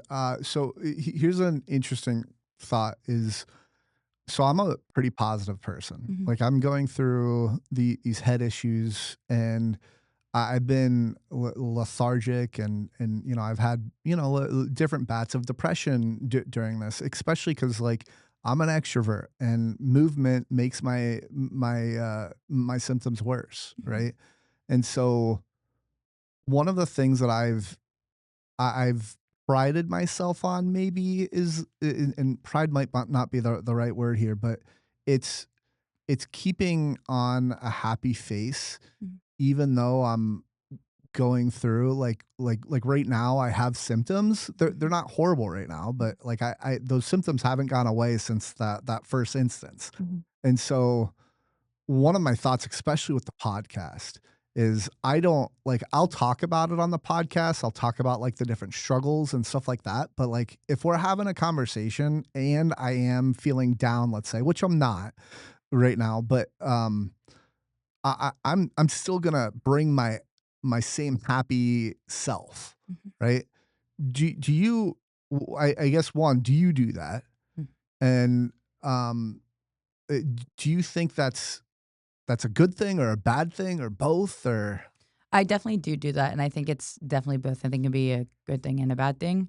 Kind of what we were talking about earlier. I tend to suppress my emotions a lot, yeah. and so I think that's why I had that big breaking moment is because I just bottled everything up, right? And Yeah. so it all just came crashing down at one time. Mhm. Now, I don't know what that would look like if I didn't do that, but I can assure you it definitely didn't help. Mhm. So I think it's, I mean, can be like a good thing in the sense of like, I felt like it was a good thing with my stepdad passing away, like, being able to kind of hide that emotion from my brother because I think he just needed someone to be there and be strong and, you know, Mhm. just tell him that everything was going to be okay. Yeah. Now, would him seeing me be emotional also make it better? I don't know. You could make an argument for both. Mhm. But I think it definitely can have its pros and cons for sure. Yeah, it's interesting. Just a thought that I have, and I don't know if it's true or not, but it's very possible. You know, your brother could look at you and be like, "Well, my big sister isn't crying. I need to toughen up. You know, Yeah. I shouldn't show Yeah. emotions either." Mhm. And I again, I don't know if that's a thing Mhm. or whatever, but um, yeah. So what was the question that I asked? Because I had a follow up. Do you remember? It's like whether like basically suppression Oh, is like a good thing or a bad thing or putting on a happy face. yeah. Yeah, so one of my thoughts with that is like, you know, we've all been around that person who's just like a miserable person to be around. Mhm. And I don't want to give somebody that vibe. Mhm. And so somebody asked me once, they were like, "Well, is that weakness that you're doing that?" And I wouldn't say it's weakness. I'd say it's for the benefit of everybody else Mhm. almost.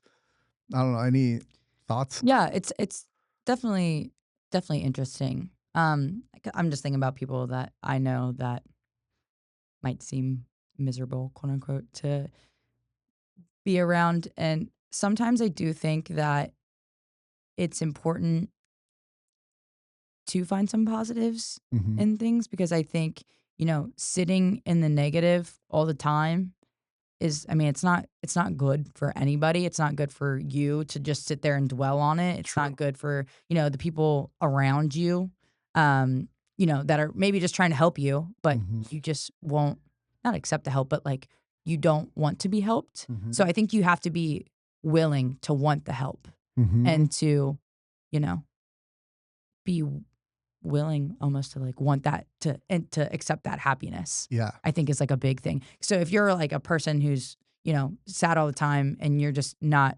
wanting to accept that happiness, then yeah, it's not gonna be good for you or anybody. But if you're a sad person and you're like, okay, I want some happiness, I'm craving that, Yeah. I think it can be a great thing for everybody. Yeah, absolutely. It reminds me of gratefulness. Like, Mhm. I'm super big on gratefulness. Like, if ever I'm, like, having a down mood, like, it's so easy to just look around and just pick out things that you're grateful for, and I don't know, it changes your mood, I guess, pretty quick, so or it can. Yeah. It's definitely a So mindset thing, like a cup half full, half empty, right? I mhm. think having a cup I think half full is Yeah. definitely a good way to, like, ground yourself and to remind yourself of all the great things that you have in your life instead of just dwelling in the things that you don't. Yeah, yeah. Do you think people do you think we're becoming more mentally healthy or less mentally healthy as a society? I think we are starting to become more mentally healthy. I think we are starting to talk about it more. Um, that's hard. I I think I could see both. With social media, I think we're less mentally healthy, but I think we're starting to talk about it more, and there's more influencers, Mhm. at least for, like, my generation, who are talking about it, Yeah. and are, expressing that what mental health is, you know, has on their life and those factors. So I think we are starting to become more societally acceptable of mental health. So I think we're improving in that way for sure. Mhm. Yeah. Yeah, it's interesting. I could be wrong on this, but have suicide rates gone up? I Do you know? I'm not I haven't looked like Okay. this past. I'm not I gonna know look with it up. COVID they went up, That's true. but I'm Yeah. not sure after that Yeah. what they've been. I mean, COVID definitely did not help Yeah. being Yeah. isolated. Well, and then it's interesting.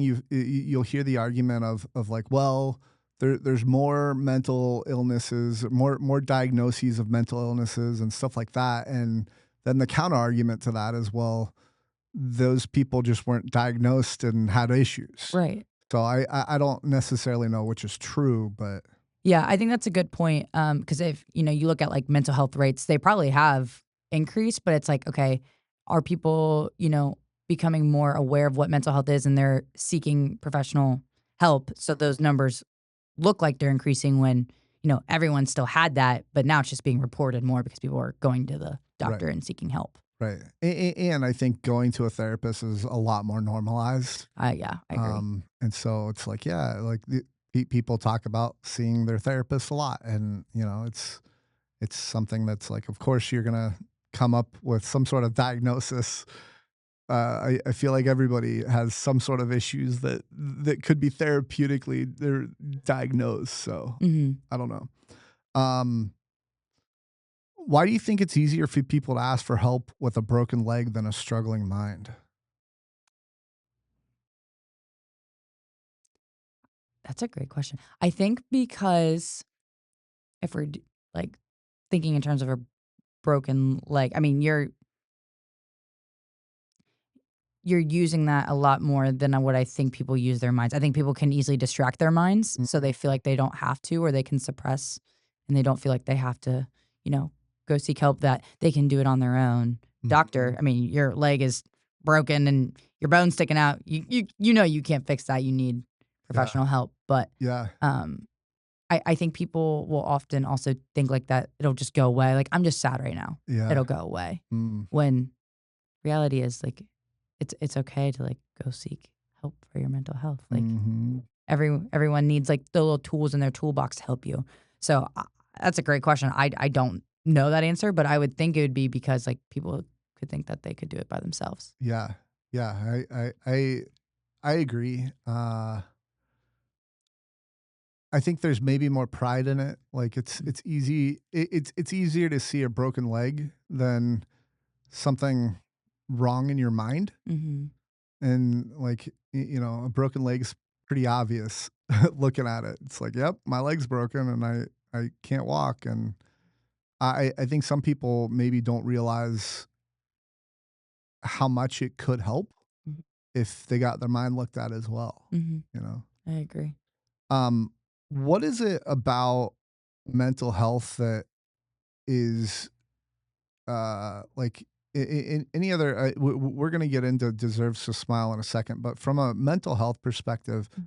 is there anything else about mental health that like you're super passionate about talking about? Any topics or anything like that? I just think mental health, like, if I always think of it, like, as a pyramid, and if you think of mental health, I think of, like, as your base, like, that's your foundation, Yeah, because if that's messed up or, like, skewed or, not great, then everything else is not gonna be great. yeah, Like, even down, like I'm thinking, like, my workouts, if I'm, like, down in the dumps, like, I know some people will use that as, like, motivation, make their workout better, but, like, I don't know, I can't push myself. So, therefore, my workouts are bad. My yeah, workouts are bad, then, I lose my self-confidence, and then that's bad, and then it just starts to snowball and spiral. right. So, like, a big reason why I think mental health is so important because I think it affects everything up the chain. I think Mhm, it's, like, the foundation and then the start of a lot of different mhm. aspects of your life.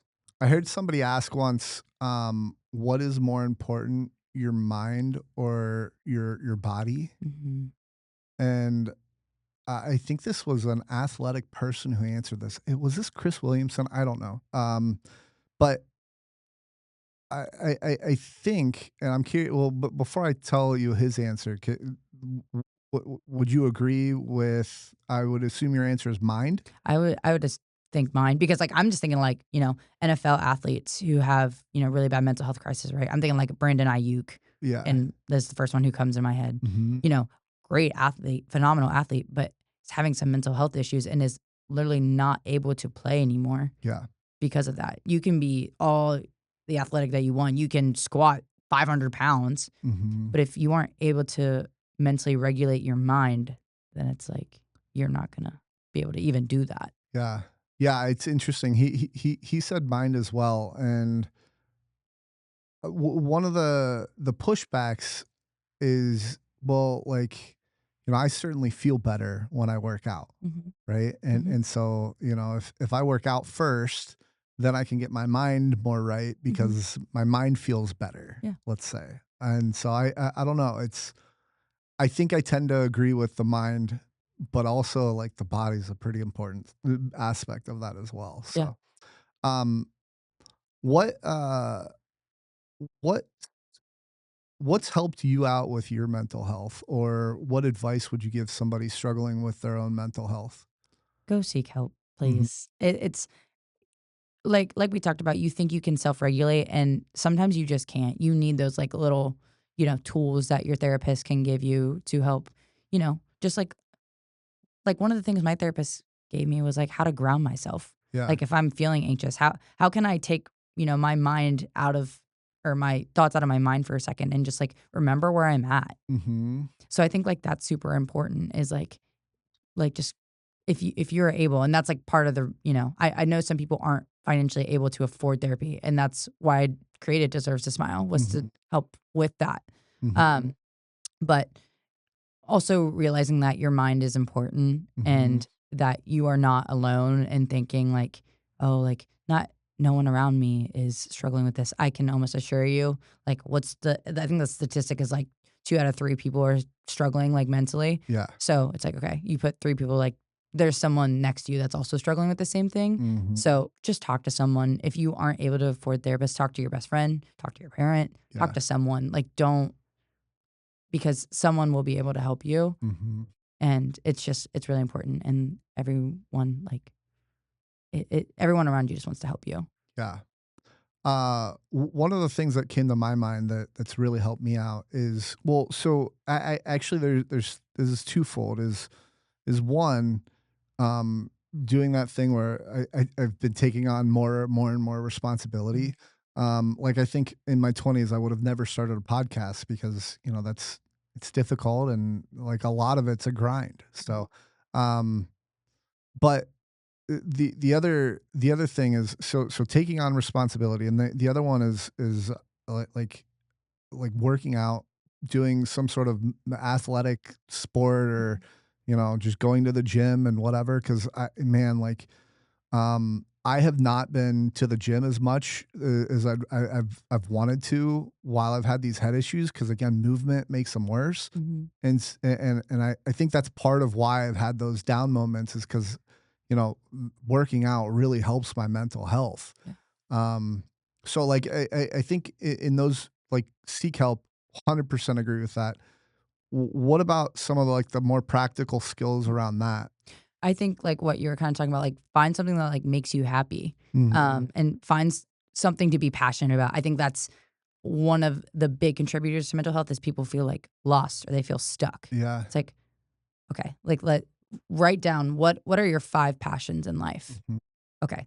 Once you've figured that out, okay, what things can I do or what things can I create that will help with those passions and will reignite that fire, I Yeah. think is a huge thing. Yeah. So like even a couple months ago, and I mean, part of the reason why also why I just started Deserve to Smile is I felt stuck. Mm. Like I was like, I feel like I can do more. I do a Mhm. lot, but like I feel Yeah. like I could do more. I feel stuck. It's like, okay, what am I passionate about? I'm passionate about mental health. Mm. Okay, how can I help that? And it totally like reignited like this life in me. Mhm. And I think just finding something you're passionate about, whether it's the gym, whether it's writing, or whether it's just sitting and meditating, like Mm. that's also like another big thing that I do that's really helped me is just sitting and just being with my thoughts, putting on a meditation podcast and just doing the breathing work. And like that's super important to me. And it's interesting because with this world being so go, like you feel like you don't have time to do those things Yeah. when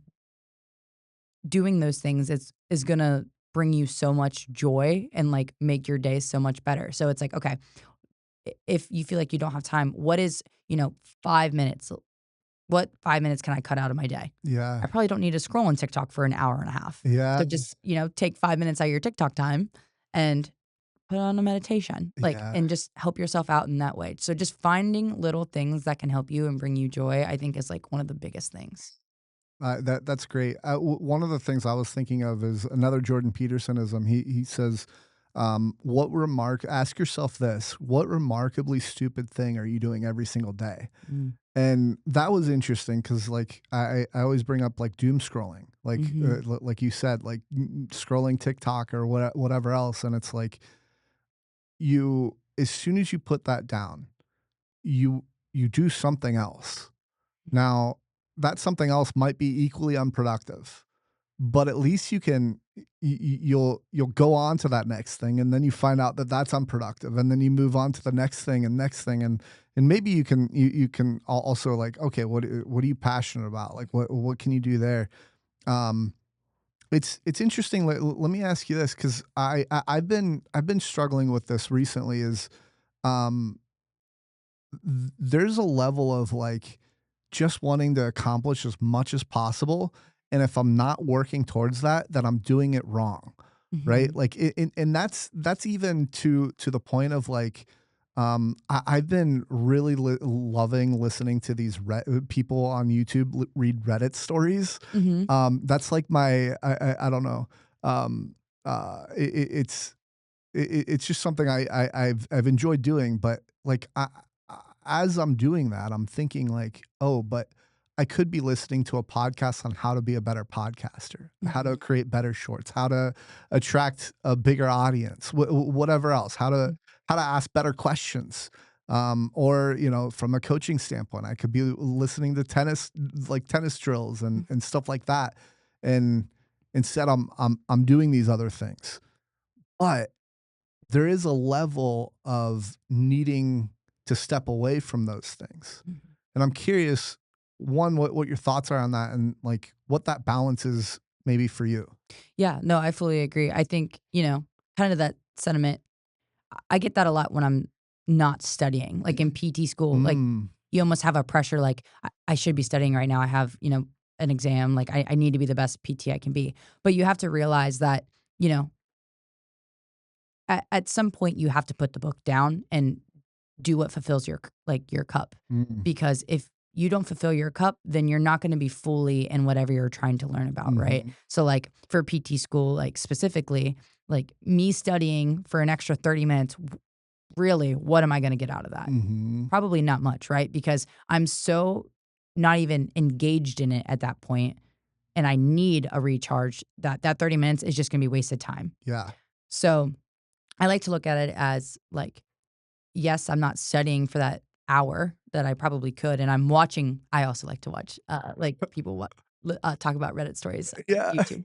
Um, so I could probably be doing something more productive in that sense, but to me listening to that is productive to me because I'm just refilling my cup and recharging myself. So I'm able then the next day to take, another 2 hours and be refreshed and really get more out of it than if I were to actually sit there for another 30 minutes and not get anything from it. Yeah, so here's where my mind jumps to next is like, okay, but what if you have these goals in your life, right? Mhm, What if you are doing something instead of listening to Reddit mhm, that also does the same thing?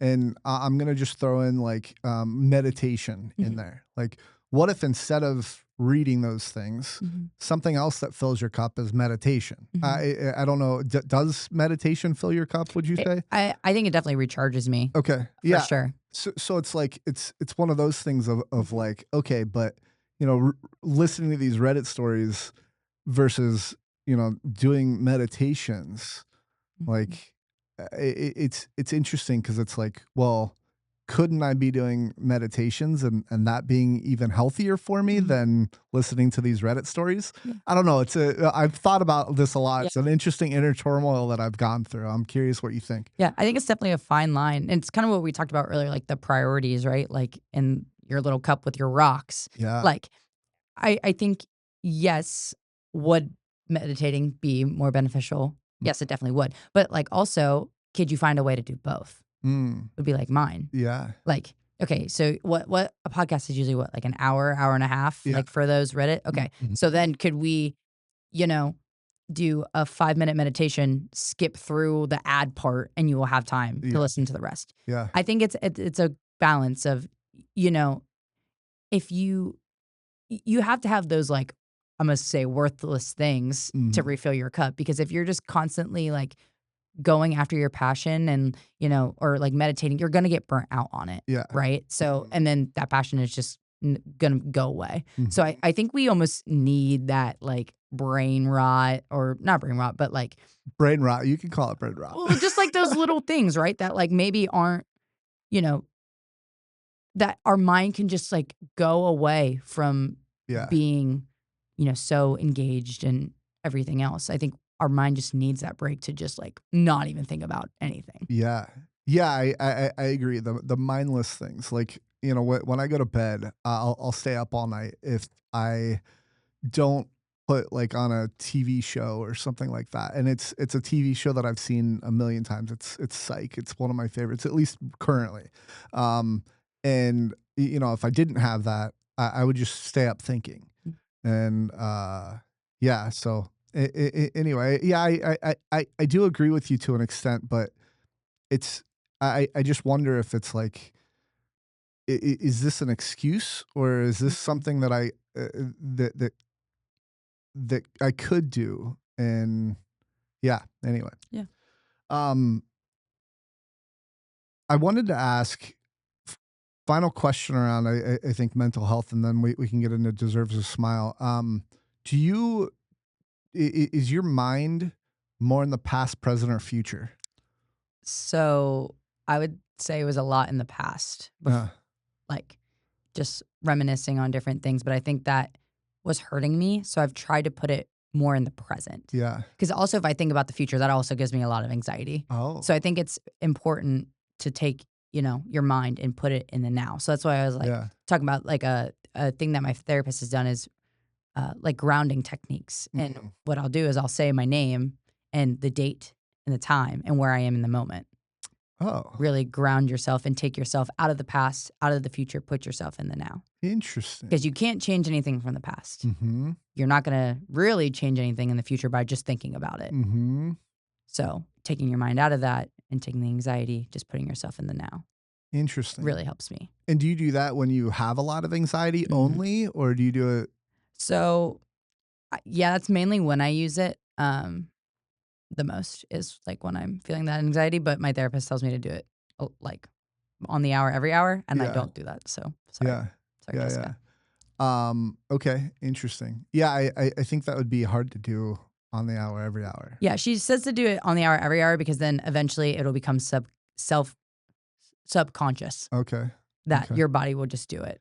And then, how like, when you are in the past, Mhm. how far back in the past? Is it like this recent interaction you had with somebody, or is it like 5 years ago of an interaction? Can be either. It can be, okay. Yeah, like, sometimes, I'll reminisce on, like, my mom's, like, accident or, things that have come about that, or sometimes I'll think of the past, like, Yeah. conversation an hour ago where I'm Yeah. like, "Oh my gosh, did they think about me in this sort of way?" Mhm. So, it can be either. Interesting, okay. Yeah, I kind of, assumed, but I wasn't sure if Yeah. there's one or the other.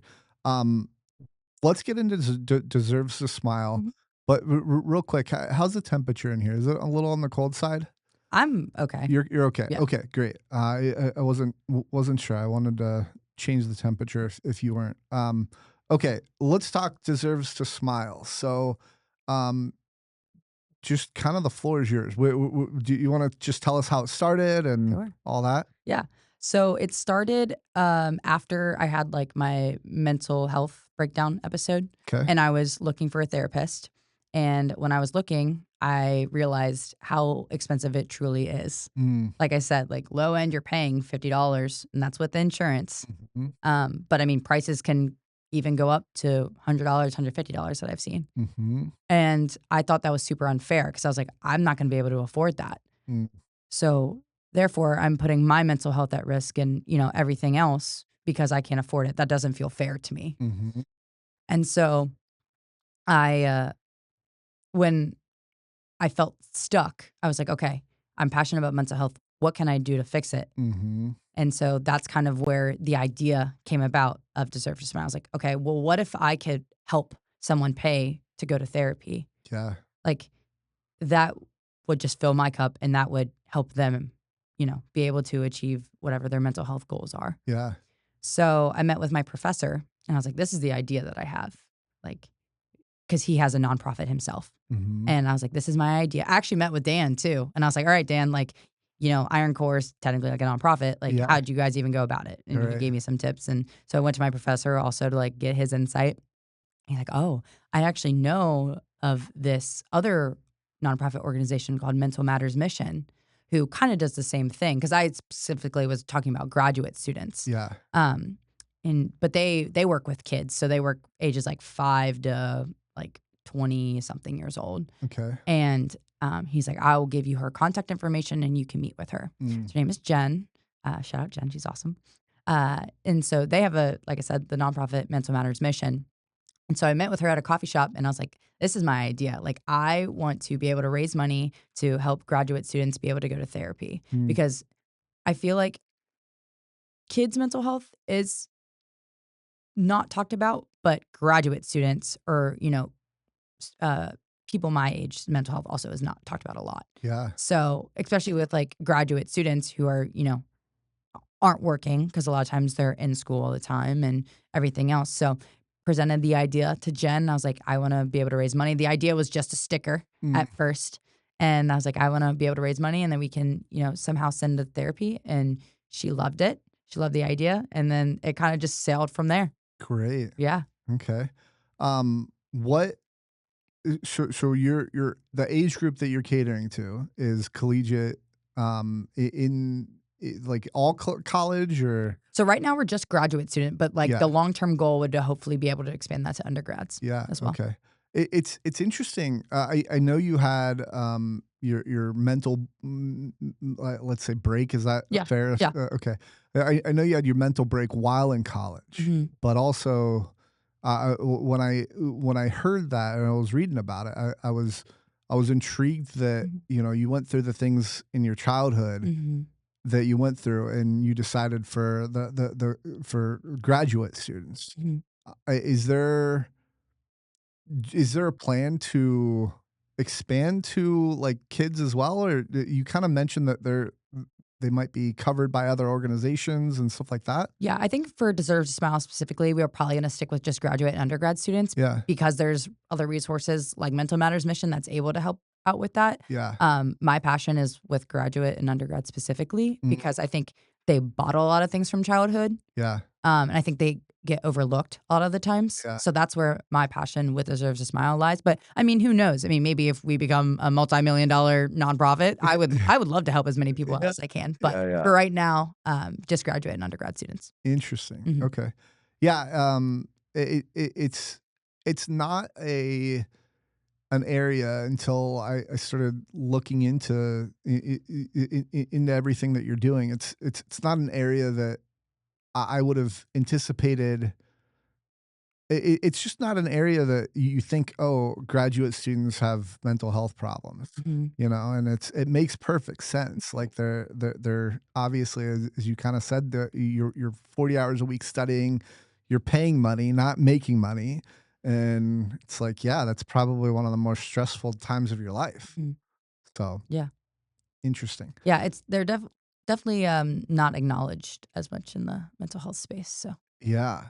And it's cool that you found that niche of like, hey, this is where there's underserved people, let's say, and let me try to help them. I think that's pretty awesome. yeah. Um, was it? Yeah. Okay. Okay. We covered that. What surprised you most since launching it? Honestly, with how much we've raised so far. So like Oh. my 2026 goal was to raise $1,000 Uh huh. and we're in June and we're at 1,500. Wow. Okay. So, and also like the support of it as well. Yeah. Um, Not even just by graduate students, but like by just adults in general. Like, we had a sip and shop that we were that Deserve a Smile kind of launched at. And Mhm. I had so many people come up to me like, I was in graduate school. I had this. I couldn't afford therapy. Mm, Like, I had the same struggle. Like, I'm so thankful that you're talking about it. mm, mm. So I think just that's what surprised me the most also is how prevalent of a problem it was Yeah. in that it just is not talked about. Yeah. Graduate students have a 2 to 3 times higher reported anxiety and mental health um, problem, I guess you could say, Yeah. uh, compared to like just the average population. Wow. And there's no support for them. I Wow. mean, I will say like some universities do better than others at providing mental health support, but like I'm thinking of where I went to undergrad. You go to these resources and they're like, okay, you need therapy. It's like, well, yeah. And they just like ship you on your way. It's like, well, yeah, that's why I came here. Oh. So a lot of times, then you're just back to square one. It's like, well, that didn't help. And then you just get discouraged. And then that makes you not want to seek it a lot of the times. Yeah. So, Right. Especially, I mean, if you're already in a poor mental state, mhm, like you probably don't want to do all that work to figure it out. yeah. Like it's, you could be thinking low of your self worth, and it's really like, oh, it doesn't matter. I don't want to do this work. So, yeah, the other interesting thing is like, you know, graduate students are connected to colleges, and most colleges, in my perception, seem to have a decent amount of money, and they also seem to be like pretty up to the times with like, accepting mental health and all that. And so it's almost surprising that they don't have somebody that is, I don't know, there to be able to see collegiate kids as like, part of your tuition is you have a mental health counselor that you can Mhm. go to anytime. Yeah. I mean, and sometimes they do. Like I said, some universities are better than others. But Sure. from my experiences, you just go there for like a session or two, and Mhm. then it's like, okay, you need to find a more permanent therapist. As well, like, well, yeah, that's like why I'm here. I thought Right. you were that, but Hmm. I mean, So so is your goal, with your organization Deserves to Smile, is it, um are you trying to partner with colleges, or are you trying to do this kind of on your own as like an entity within the college? yeah. So right now I'm just on my own, but I mean, the end goal would be to partner with colleges. Yeah. Um, I have like this like vision board, and I could see like in my mind like when I visualize like what Deserves a Smile could be, like the University of Cincinnati, it deserves a smile. Mount St. Mhm. Joseph deserves a smile. Yeah. Like I would love to partner with those colleges and help provide those resources. Yeah. And I've reached out to a couple, and we there's some. talks of meetings in the works. So, Yeah. but right now it's just trying to get funding to be able to Mhm. help those organizations. Yeah. And, I suppose there probably could be funding within the colleges, is that I mean, potentially, yeah, it's just if yeah. they're wanting to. They've got a lot of processes that they have to go through to actually give any Exactly. sort of money like that, and Exactly. I think I could be wrong on this too, but I would imagine they'd want you to be a little bit more established than less than a year Exactly. old. Yeah, that's the problem I'm having right now is that it's just so new. Yeah. And so they just don't know yet. But S so, okay, so tell me about, I guess the structure that you have so far. Like, so mhm, if a college student comes to you and says, "Hey, I need some mental health, support," mhm. what do you do? Yeah, so we have a form that they will fill out. So basically, they just fill out like their name, date of birth, basically also like a consent form that like we are able to pay for those services. Mhm. And a great thing about both Deserve to Smile and Mental Matters Mission is they can see any therapist that they want. It's not like we're sending them to our specific therapist because I also am like a big believer that not uh, e it might take a couple time or tries for you to find a therapist that fits your needs. So Yeah. I never wanted Deserve a Smile to be like, I'm just gonna funnel you to this one specific therapist because I Mhm. don't think that's right. Because some people just don't jive, and that's fine. Yeah. So they fill out the form and they go to therapy, and they either send us their bill after their insurance get processed, or we're just in direct collaboration with the like therapist or the therapist's company, and Yeah. just we'll pay them outright. Cool. hmm So you do a lot of volunteer work. hmm Um, it's is there any capacity for therapists to do volunteer work under your organization? So, not at this current moment, but another thing that's kind of in the work slash talking is working with like local universities for almost like a pro bono service type. But then there's just some legal matters that go into that. Sure. So we just have to be kind of cognizant and work around that. Yeah.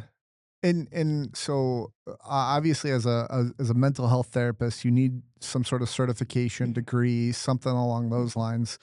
Is it is it possible to I don't know, like one of the things that you mentioned was, talk to a friend or family member Mhm. if you can't get it.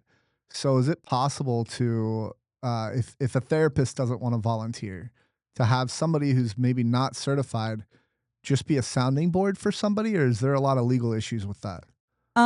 Honestly, we've never really explored that. I feel like there would be some legal issues with that. Yeah. Um, I think uh things that make a therapist also great is their experience Yeah, of course. with working with different people and understanding certain things about people and their experiences and Yeah. having that knowledge base. So I don't think we would ever do anything specifically like that. Yeah. I think they would have to be either training to be licensed and Mhm. work under a actual licensed therapist, Mhm. or be a licensed therapist themselves. Yeah. Okay. Mhm. Interesting.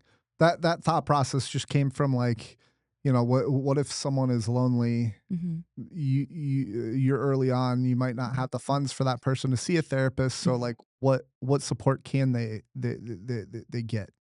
Something like that is Yeah. where that thought process came from. Yeah, on our website, we have, like, a lot of different resources for people to reach out to. Cool. They could reach out to Mental Matters Mission. I mean, Okay. I'm very grateful for Jen. They're paying for my therapy right now. Mm. So that's been something that's really, like, been great. Yeah. So I Awesome. would refer them to someone like that. Okay. Sure. Um.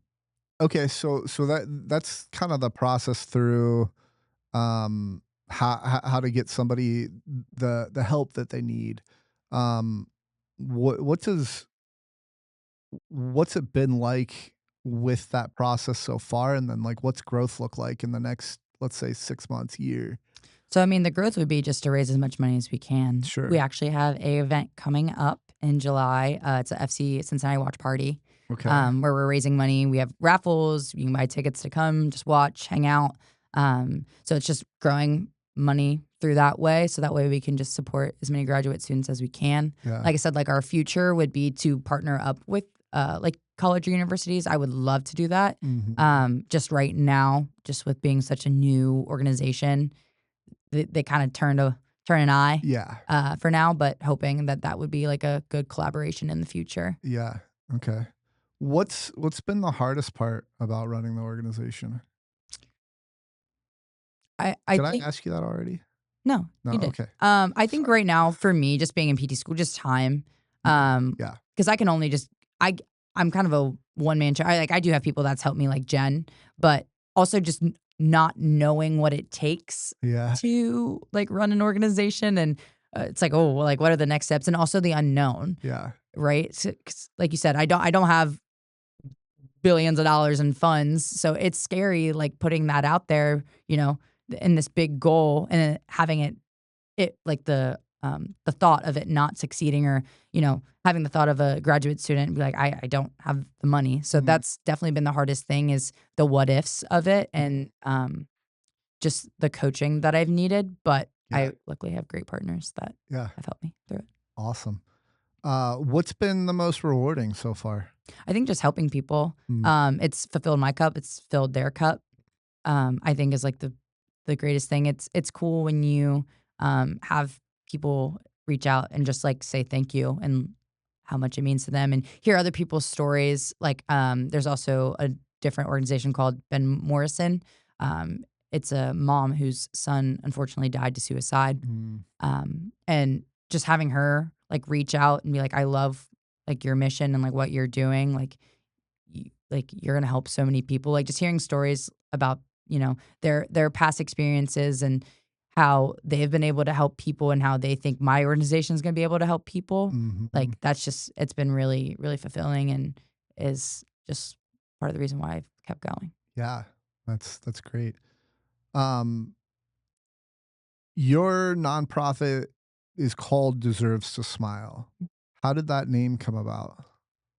So my theory on it was that everyone deserves to smile regardless of what their financial situation is.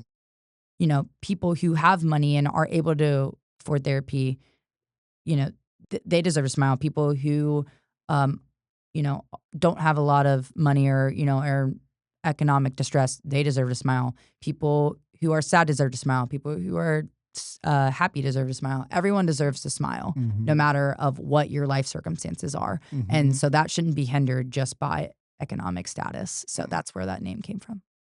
Yeah. This is related, but kind of unrelated.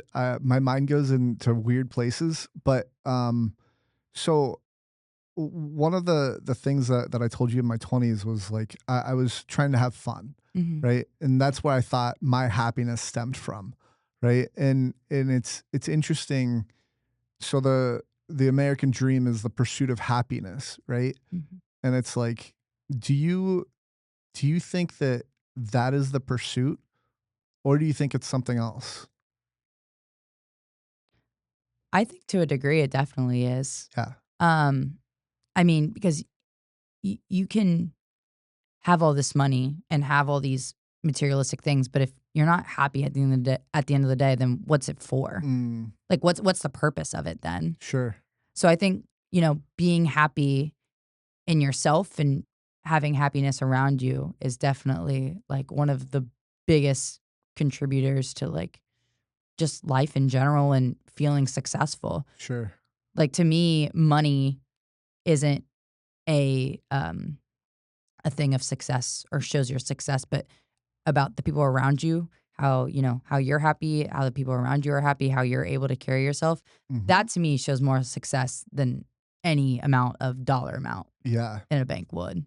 Yeah, the thing I think about specifically for your situation is like I'm sure you did things with your nonprofit that you were just, "Oh man, I don't really wanna do this, but I have to do this in order to get it up and running," Mhm. right? And I'm sure you do things today that are just like monotonous or boring or at some point you wish you could delegate to somebody else, let's say, and so it's like it's those kinds of things that it's like,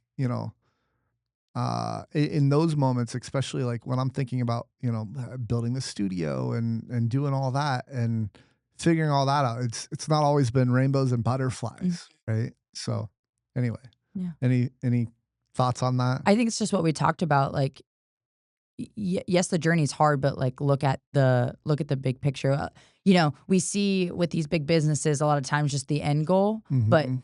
don't see the failures or the hardships, but those a lot of times are the most important part of it, right? Yeah. That's what makes it feel so special when it works out at the end of the day. Mhm. Like, imagine if it went smoothly. I mean, like, yes, it would feel awesome, but Yeah. the fact that, you stumble, you fall, you find these different things, and you're able to still have success at the end of the day, like, Yeah. that makes it so much more special. Yeah.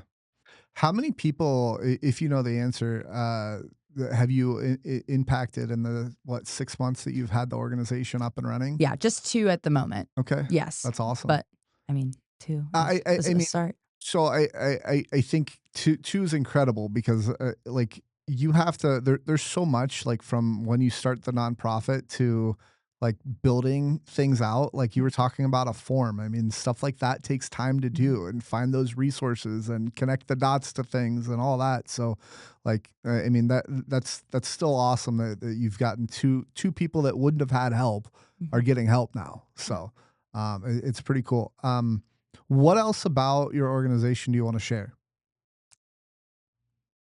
I think just continuing to share our mission, Mhm. and continuing the conversation around mental health, I think is just important in general. Yeah. Um, I think that, you know, just like our mission says, like, everyone does deserve to smile. Mhm. And so if you feel like you need help, like, there are resources around you, even if you're not, from Cincinnati or wherever, and there's other resources that can help provide you that help so you're able to be the best that you can be. Yeah. Um, but with Deserve to Smile specifically, like, we're just getting started, Mm. and it's just gonna get bigger, and I'm just very excited for the future Heck that's yeah. come to it. That's awesome. Yeah. And with everything that you've done already, it's like I can't wait to see what happens in a year from now. Maybe Mhm. we can do a follow-up podcast Yeah, and I would love to. do that. Real quick, I always like to ask my guests, how long do you think we've been going for? I don't know, like 2 hours? 2 hours, 45 minutes. Really? Yeah. Oh, wow. I know, right? Wow, time flies when you're having fun. I know, right? It's so interesting. I ask, like, most of my guests Mhm. this, and like all everybody except for my parents said that it's much less time that Yeah. we've been going for than what it actually is. So it's just so interesting. It does that when for some reason when when we're podcasting, just the time just flies by. It's yeah, it's interesting. Mhm. Okay, let's get into PT, Iron Core, adaptive sports, the bridge, Be Well, Mhm. all the things that you've done volunteer work for. Let's start with physical therapy. What is your focus with physical therapy? So, I eventually wanna go into pediatrics, specifically, like, sports-wise, just because 'cause Mm. I'm just such a sport-oriented mind. Yeah, The dream would be to work at Cincinnati Children's, but yeah, yeah. so that's kind of where my main focus is right now. Okay, Yeah. yeah. I spent a lot of time there as a kid. Yeah? Not Cincinnati Children's. I grew up in Columbus, Oh, but okay. um, okay. And then w- so your nonprofit, is there any connection that you would make between that and physical therapy in your career? I mean, maybe eventually. I don't think right now that that's our direction specifically. Mhm. Um, I don't wanna make it too niche. Yeah, yeah, Um, I just wanna help as many people as I possibly can, but I mean, like, yeah, maybe in the future there's an overlap, I'm just not sure what that looks like yet, yeah, but, yeah, I mean, I'm very passionate about PT, very passionate about mental health, I'm sure there's some way to have some overlap, but yeah. this moment, Facebook started. Uh, do you know what audience that they catered to? no. They started with college kids, Okay. and I was one of those college kids. And you had to have a college email. And again, like, I was pretty sheltered in my life, and I didn't wanna share my life with, like, my parents, let's say, when I was in college, right? Mhm. And so this was a great way to be like, "Okay, this is my life outside of, you know, everything else except for college kids." So Facebook started with college, and now look at Facebook now. Yeah. So just saying. I mean, I would love for it to, but Yeah. we'll see where the future takes us. Yeah. Right, right, right. Yeah. Yeah. Okay. So, it, what about Iron Core? To tell me about your involvement with that, Mhm. and Yeah, so I started volunteering with Iron Corps when I was a freshman in undergrad. yeah. I just started out as a coach, Hmm. uh, coaching all the athletes, How and then long ago? so that would have been in 2020, and so now, Okay. yeah, so I've been 6 years, Okay. and so I was a coach for 3 years, yep, up until my junior year. Hmm. And then, actually, my peer leader at the time, Allison, was the coaching director Hmm. and had recommended me to take over her role when she went into OT school Yeah. to Dan. So I met with Dan, and I love like the managerial and the administrative like tasks. I've always been really into that. Hmm. So once I got approached to be a director, I was like all in. I was like, oh yeah, it's awesome. Yeah. So now I just coordinate the coaches, get them paired with different athletes, conduct the interviews that happen, make sure they get their background checks done and Yeah. everything with that. And yeah, I've been doing that for 3 years now. Yeah. Dan told me that it's now getting pretty selective, not selective, but like elite. So like this is, if you get into this, it's a great Yeah, resume builder or whatever, right? yeah, it is. I mean, it with we're the location we're at now. I mean, we can only have so many athletes, Yeah. right? So Yeah. when we're conducting these interviews, I mean, we're looking for specific traits that these they don't necessarily have to have a like sport or experience with like adaptive sports. Right.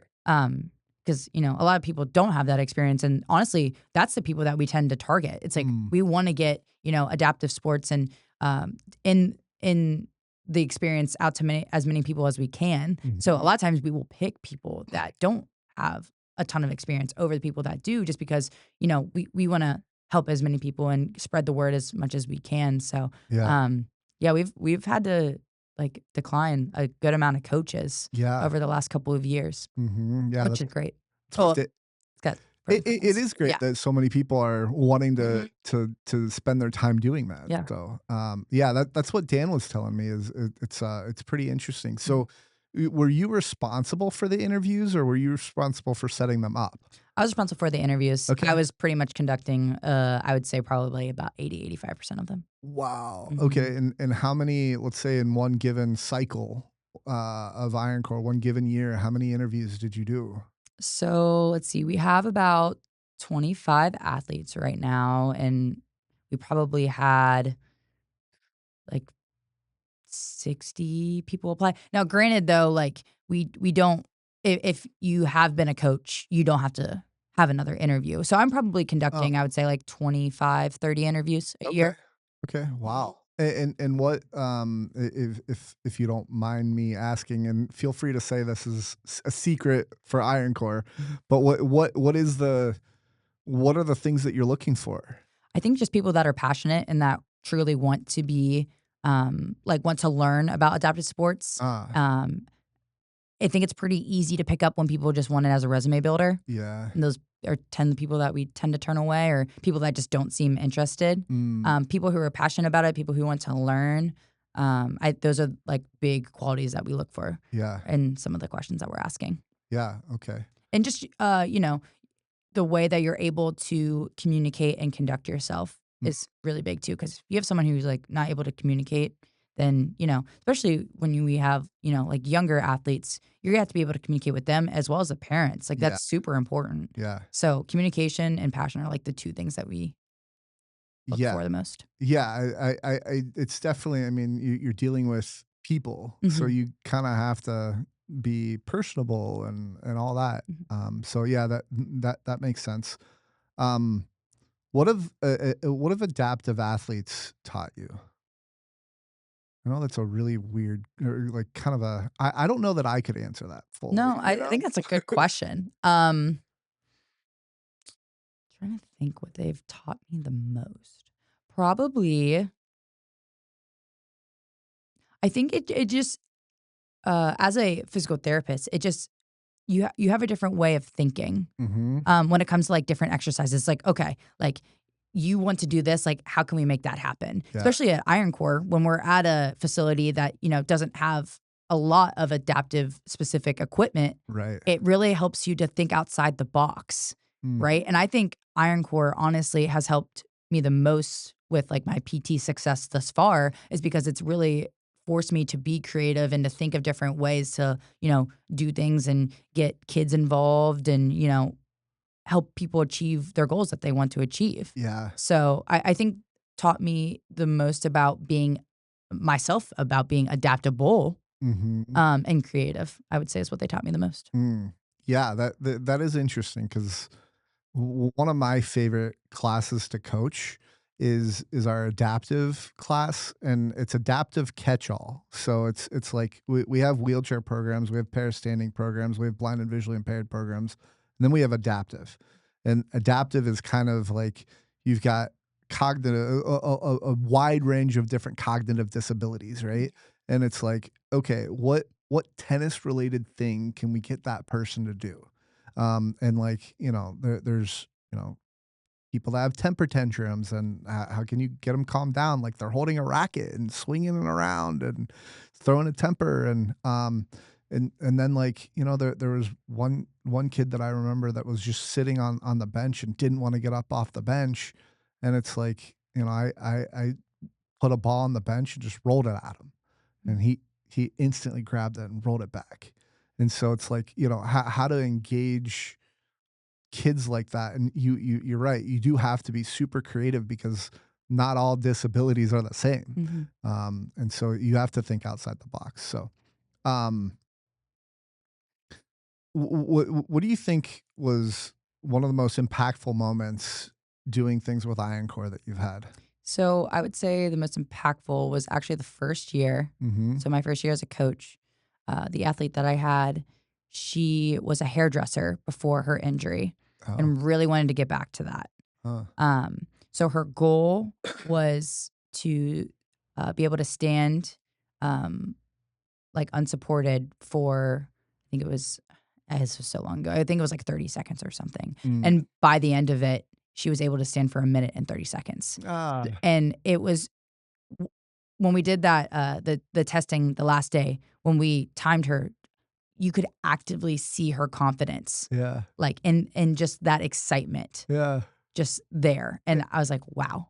Like yeah, it was so impactful. I'm like, this is why I want to do PT. yeah. Like just to bring that passion and that excitement and that confidence back Mhm. to someone who, because she's had expressed that she had lost a lot of confidence. And so just to see that come back was just, it was humbling. It was awesome. It was one of the best patient experiences I've ever had. Yeah, I think the measurements are so are so good. Mhm. That's maybe one of the reasons why I like them is the one, I don't have to take the measurements, somebody else can. Yeah.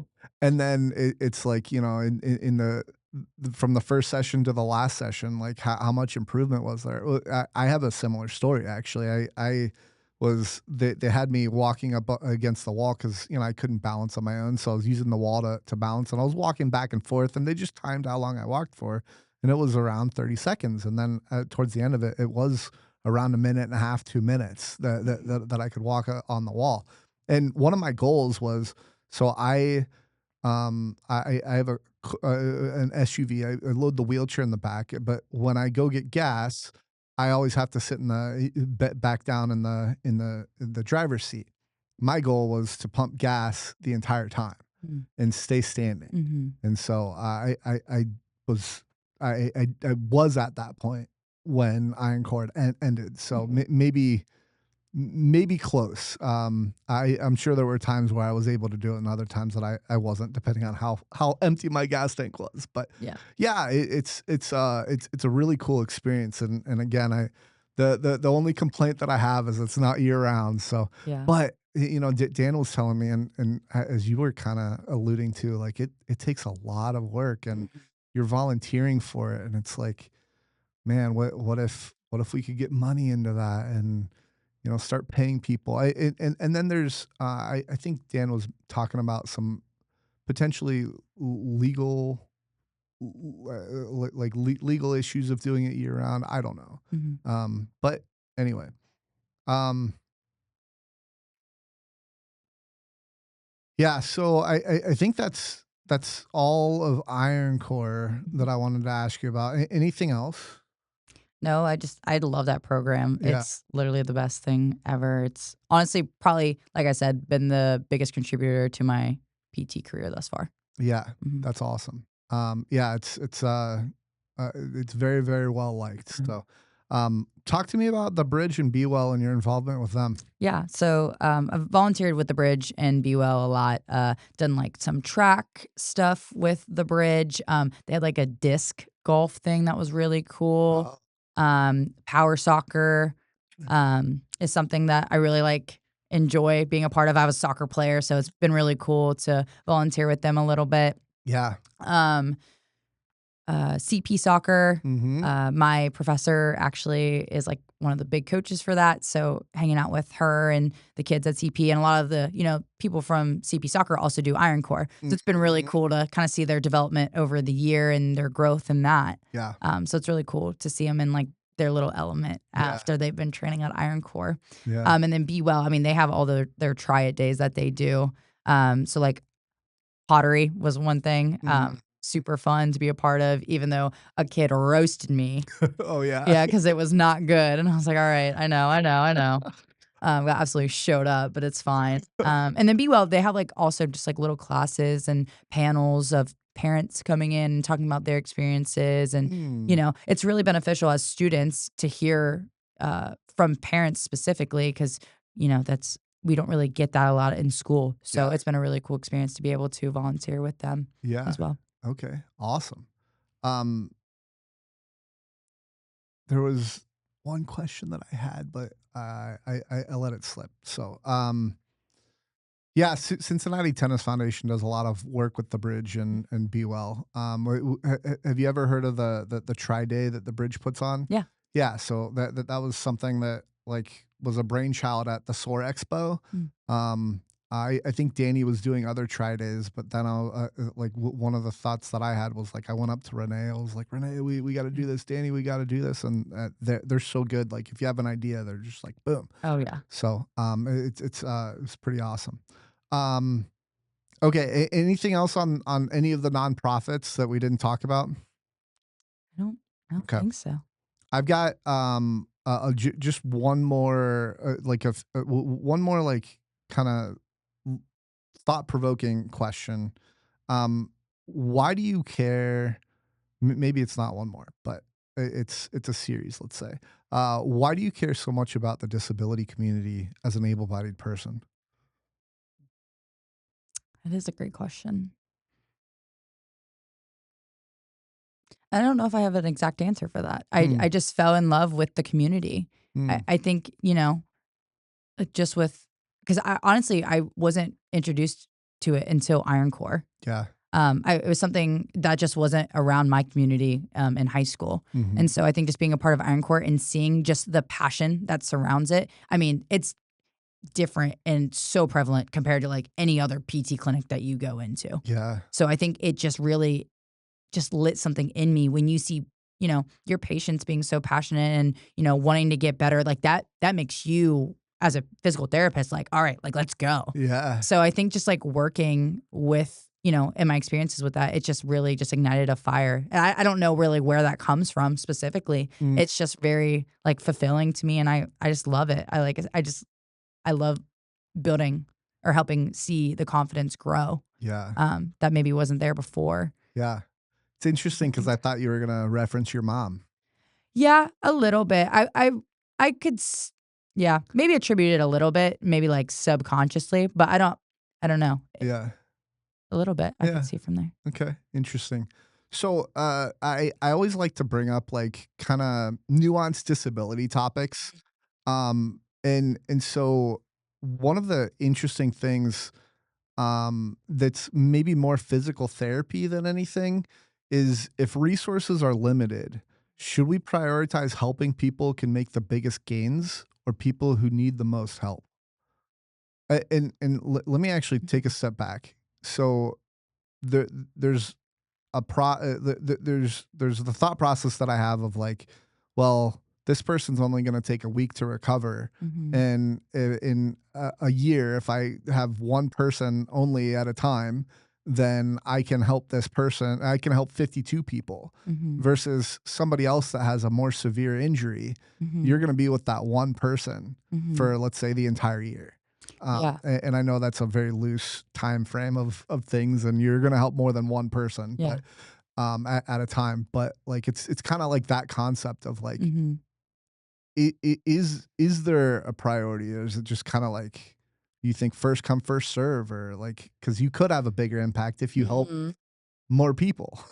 Yeah, I think it's a difficult question, and we talk about this in PT school a lot, like, Oh just the ethical dilemmas that come with that. My mind immediately goes to finding a way to do it all. yeah, Like, okay, how like, okay, there's limited resources. What can we do to find those resources? I love that. Yeah, Like, you were just talking about saying yes to everything, and that fits. I know. That's very Capricorn of me.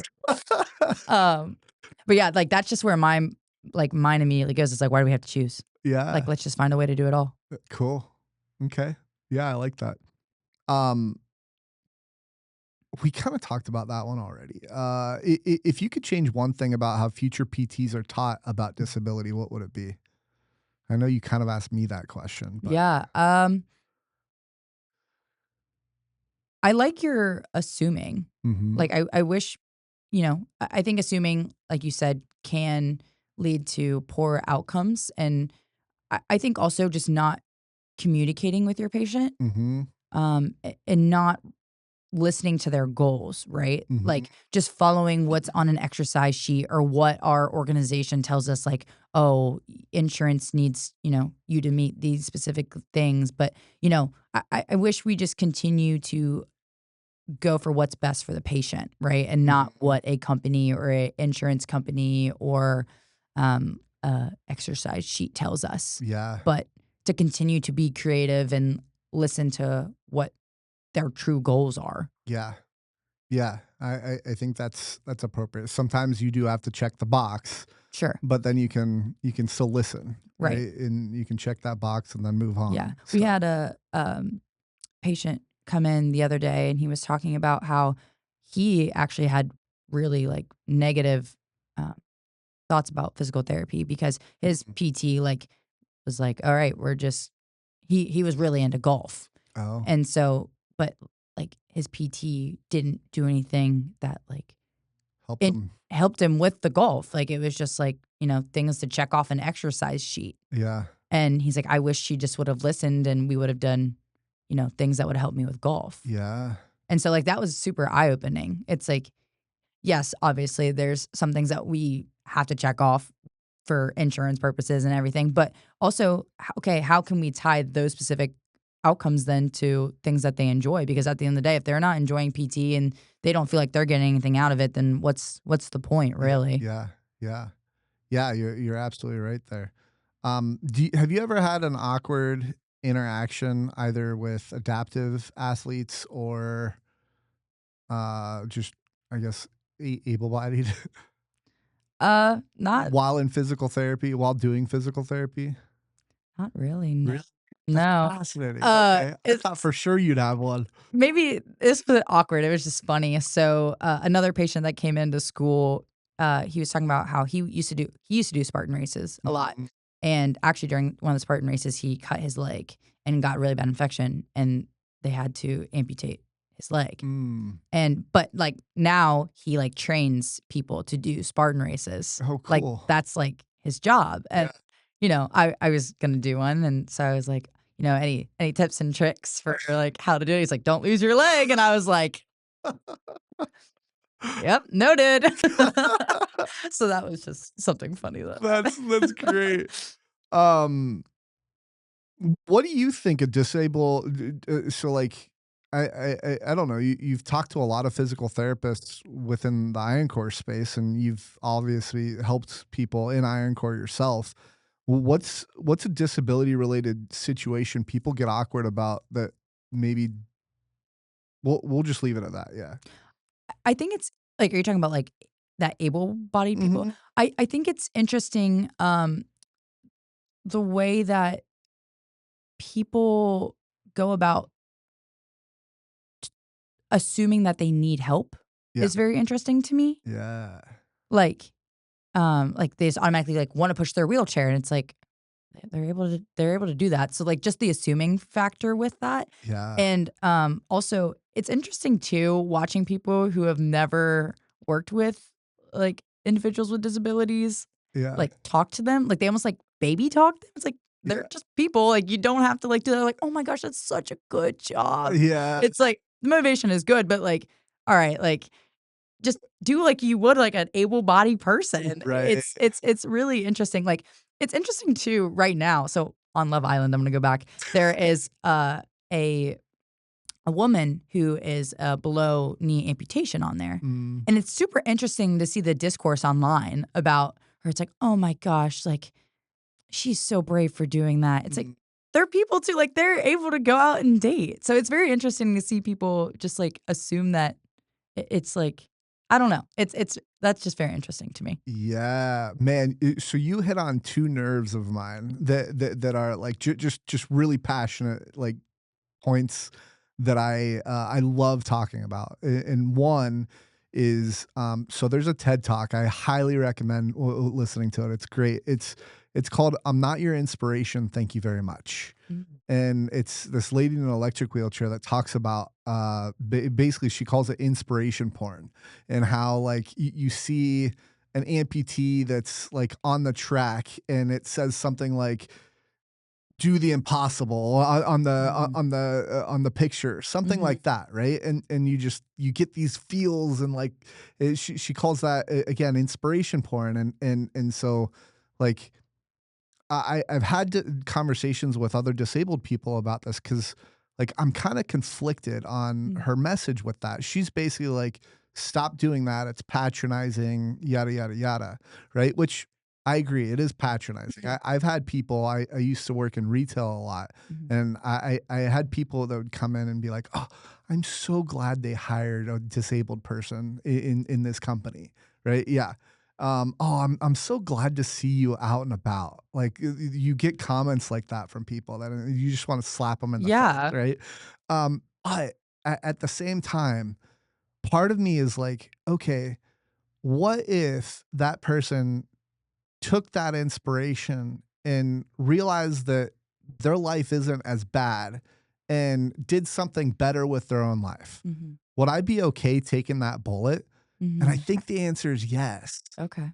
right? Yeah. Like, okay, but I would think 99% of the time, someone says that, someone's inspired by me getting out of bed every morning, and then they just they get the feels, and then they carry on with their own life and don't think anything more of it, right? Mhm. That's the kind of inspiration that I'm not okay with, right? Mhm. Mhm. Now, if you wanna say that, "Hey, you know, you have this podcast, you're a wheelchair tennis coach, you did all this stuff when you were younger with tennis, like, I'm inspired by that," like, okay, those are maybe things to be a little bit more inspired by, like, those are actual attributes to aspire to, Mhm. right? Yeah. But me getting up out of bed and putting my shoe on, in the morning, my shoes on every morning is not something that we should aspire to be inspired by, I Mm. guess, if that makes Yeah. any No, sense. that makes a lot of So, sense.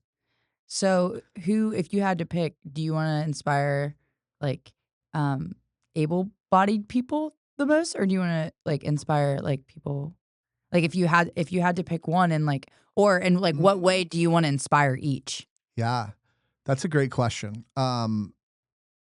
Well, I wanna inspire both. Mhm. I I think the podcast, one thing that I think about a lot that I don't think I've quite managed to do yet is how do I have disabled people on and make the conversation digestible to the average everyday able-bodied person? And it's like, well, maybe because the podcast is 2 to 3 hours, sometimes more. Um, and it's like maybe I can do that with shorts. Okay. And, I do have a short. Do you know what rotation plasty is? Mm-mm. So it's basically you have a backwards foot Mm. and it's fully functional and all that, but the heel is your knee. Okay. And so it's an amputation, but your foot's still intact, except they turn it around to basically use that foot as a knee. Mm. And so I have a short on Instagram that has like almost 700,000 views of me filming this person. His name's Hendo. He was on the podcast of him like moving his foot, putting his foot into the his prosthetic and all that. And so like people are like, whoa. Like, I mean, that was my reaction when I first saw it. It's like backwards foot that's fully functional. Like you can move your toes, and all that. It's like it's kind of weird, but kind of cool. And so those are the kinds of things that I think are digestible for the average person. And Mhm. so maybe it's shorts, and then maybe it's like maybe 5 to 10 minute segments, which you'll see for this podcast. I'll clip a segment that's just like a shorter segment that's more digestible to someone. And Mhm. so maybe the long form isn't where I make it digestible to everybody. Mm. Maybe it's those other shorter clips that I do. Mhm. So, um, so I do want to impact everybody, but I'm very passionate about the disabled community. And one of the other nerves that you hit on that I'm very passionate about, and when I say nerves, it's not something that you offended me on or anything like that. I think but is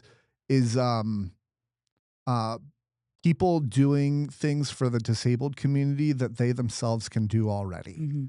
or that they maybe even they can't do it yet, but they should be able to. Mhm. I think there's somebody that I heard once that says, "Don't do for an older person what they themselves can do, because you deprive them of that independence and their own self dignity." Mhm. Right. And I think that the same thing goes for disabled people. I think for me, I went through life and I don't have handlebars on my wheelchair, Mhm. because like early on people would try to push me because I had handlebars, and Mhm. I would be so aggravated that they pushed me. Mhm. Some people don't have that drive. Mhm. And so I guess one of the interesting conversations that I'd be curious what your thoughts are on is like, if somebody doesn't have that drive, how do you get them into that drive as a physical therapist, right? Mhm. Like it's I've almost come to the conclusion that you have to have the drive, and then we can Mhm. show you how. Yeah. Um, but I've run into people in the disabled world that don't have that drive to want to be as independent as possible, and or their parents. I think parents are one of the biggest problems. Is they want to do everything for their kid, Mhm. and they they want them to have their best life, but they don't realize that. So my mom has a quote. If you break a bone, it'll heal. If you break their spirit, it'll paralyze them for a lifetime. Mhm. And that that goes to, if you enable somebody, it's going to disable them even more. If you Mhm. coddle too much, if you push them when they themselves can push Mhm. themselves, then you're doing them a disservice. Now, do you know who Jake Counts is? Yeah. Yeah, so Jake Counts was on the podcast. Oh, I think I got it. I got the Nice. gnat. It's been flying around this whole time. Anyway, so Jake Counts said something like, and I wish I had his quote memorized, but it's something like, if they've done it 100 times or 1,000 times, let's say, it's okay to help them do it that 1,001 time. Mhm. Especially like for example, we were talking about like loading our wheelchair in our car, Mm. Mhm. and it's like, if we can be out of here faster by getting help with our wheelchair, Mhm. then great. 9 times out of 10, an able-bodied person isn't gonna know how to take apart a wheelchair and put it in your car and all that. Mhm. So it'll take even longer if someone just randomly helps. But if we're all in a car, our friends know how to do it, like, yeah, go ahead and help them. Mhm. You're not disabling them by helping them in that sense, because they do it normally. You're just helping speed things along. Right. So it's Yeah. kind of that thought. Yeah. Any thoughts there? No, I think, specifically, like, in PT school, that's what they teach us a lot, like, you know, don't, like, let people, like, we're naturally as healthcare workers, we want to help people. Yeah. So that's often the struggle for us, but it's like you're doing them a disservice if you're doing it all for them. They're not gonna get any better. Yeah. So you need to let them do as much as they can in order to get the best therapeutic effect Yeah.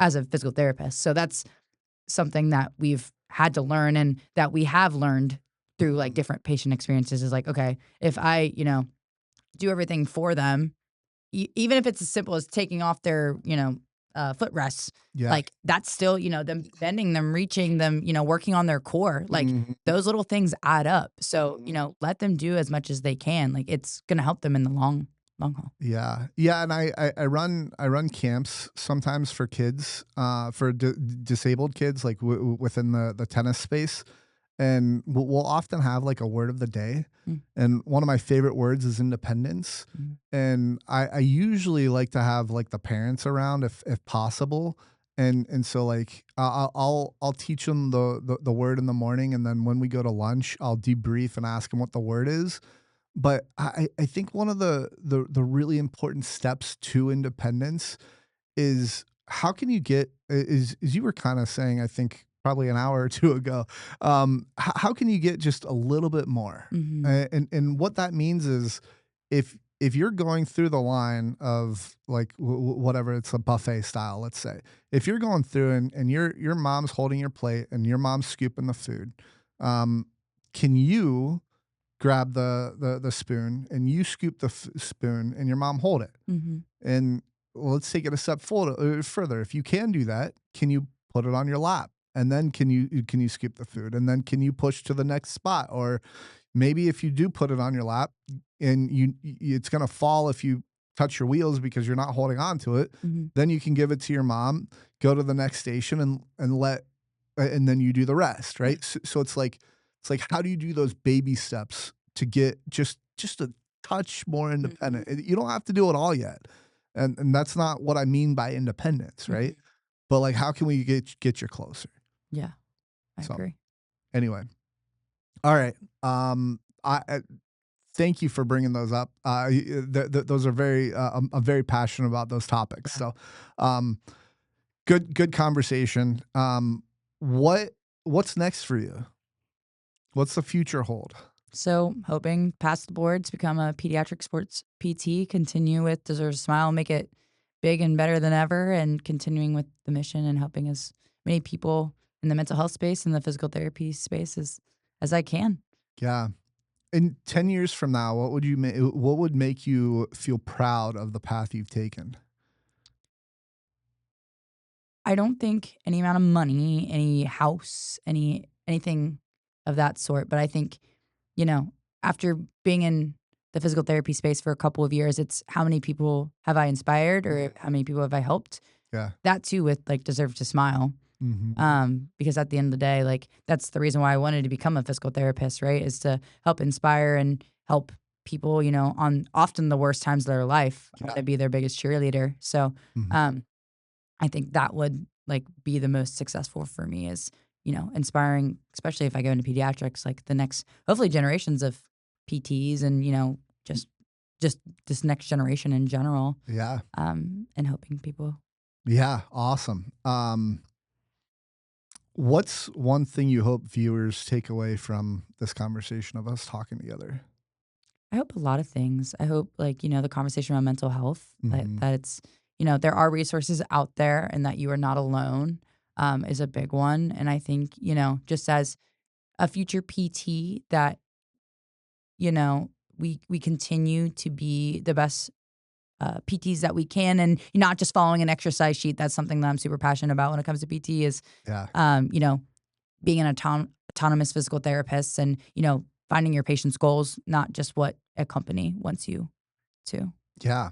So Um, great. That's basically it. I've got a few closing questions, Mhm. but is there anything that we missed in the this conversation that you really want to bring up or I don't think so. I think we've hit yeah. on pretty much Yeah, yeah, yeah. everything. What is our time you think we're at right now? Okay, so you're at what 2:45. So I guess like 3:15. 3:22. Oh, okay, I was Yeah, you're close. pretty close, yeah. Okay, so where can people support you? Yeah, so you can follow my Instagram. It's just Brooklyn, Yeah. Brooklyn, Mhm. Towe, Towe, or you can follow us, My Deserves to Smile. It's just at Deserves to Smile on Facebook and Instagram. Cool. That's our big one. I need to follow those too. Yeah. Yeah. So any other socials that you need to shout out or you want to shout out? Nope, No. that's oh, and then, Deserves to Smile also has a website. It's just www.deservesmile.com. Okay. Cool. And then yeah, okay, cool. I wanted to make sure I hit deserves a smile and your socials and all that too. So, um, okay, cool. Well, I appreciate the conversation. It's been super fun. Mhm. You sent me that article about you, and I'm like, oh man. As I said before the podcast, we could probably talk for 5 hours, but we'll keep it to under 3.5. Let's say. What's your Uh, record, like, your longest one that you've had? Oh gosh, I think I I think it's over 4, but it was with, like, a friend that, like, I just kinda went back and we just went back and forth on and all that, so, yeah, and I can bring up so many different topics, and I Yeah. love talking with people and hearing their story and all that, so, yeah, I think that's my longest. You're probably, above average, Okay. let's say, I and like that. and that's excluding or that's part of the thing that's lowering the average is people who are under a time constraint that they Sure. can only be here for an hour and a half Sure. today or something Yeah. like that. Um, but yeah, anyway, I enjoyed the Yeah. conversation. I am so excited to see what the future holds for you, and the deserves to smile is such an awesome organization. That it's a great concept, and I hope people will go on your website, donate, give you some money to help support Yeah. the cause. So. Yeah. Thank you so much. Thank you very much. Appreciate it. Anything else? No, Uh, I've really enjoyed this conversation. This has been yeah, great. It's been fun. yeah, it's been fun. All right, everybody. Thank you so much for joining the Rolling Forward podcast. If you like what you heard, hit that like button, subscribe, and leave a comment. If you want to get a t-shirt like this, it says rolling with the punches, a guy in a wheelchair hitting a punching bag. If you want to pick one of these up, you can get it on rollingforward.printful.me. And I'd love to hear what you thought of the episode. Any questions you have for Brooke, throw in the comments. Let us know. Also, if someone you think should be hearing this, please share it with them. It really helps the channel grow. And until next time, keep rolling forward. Thanks, everybody.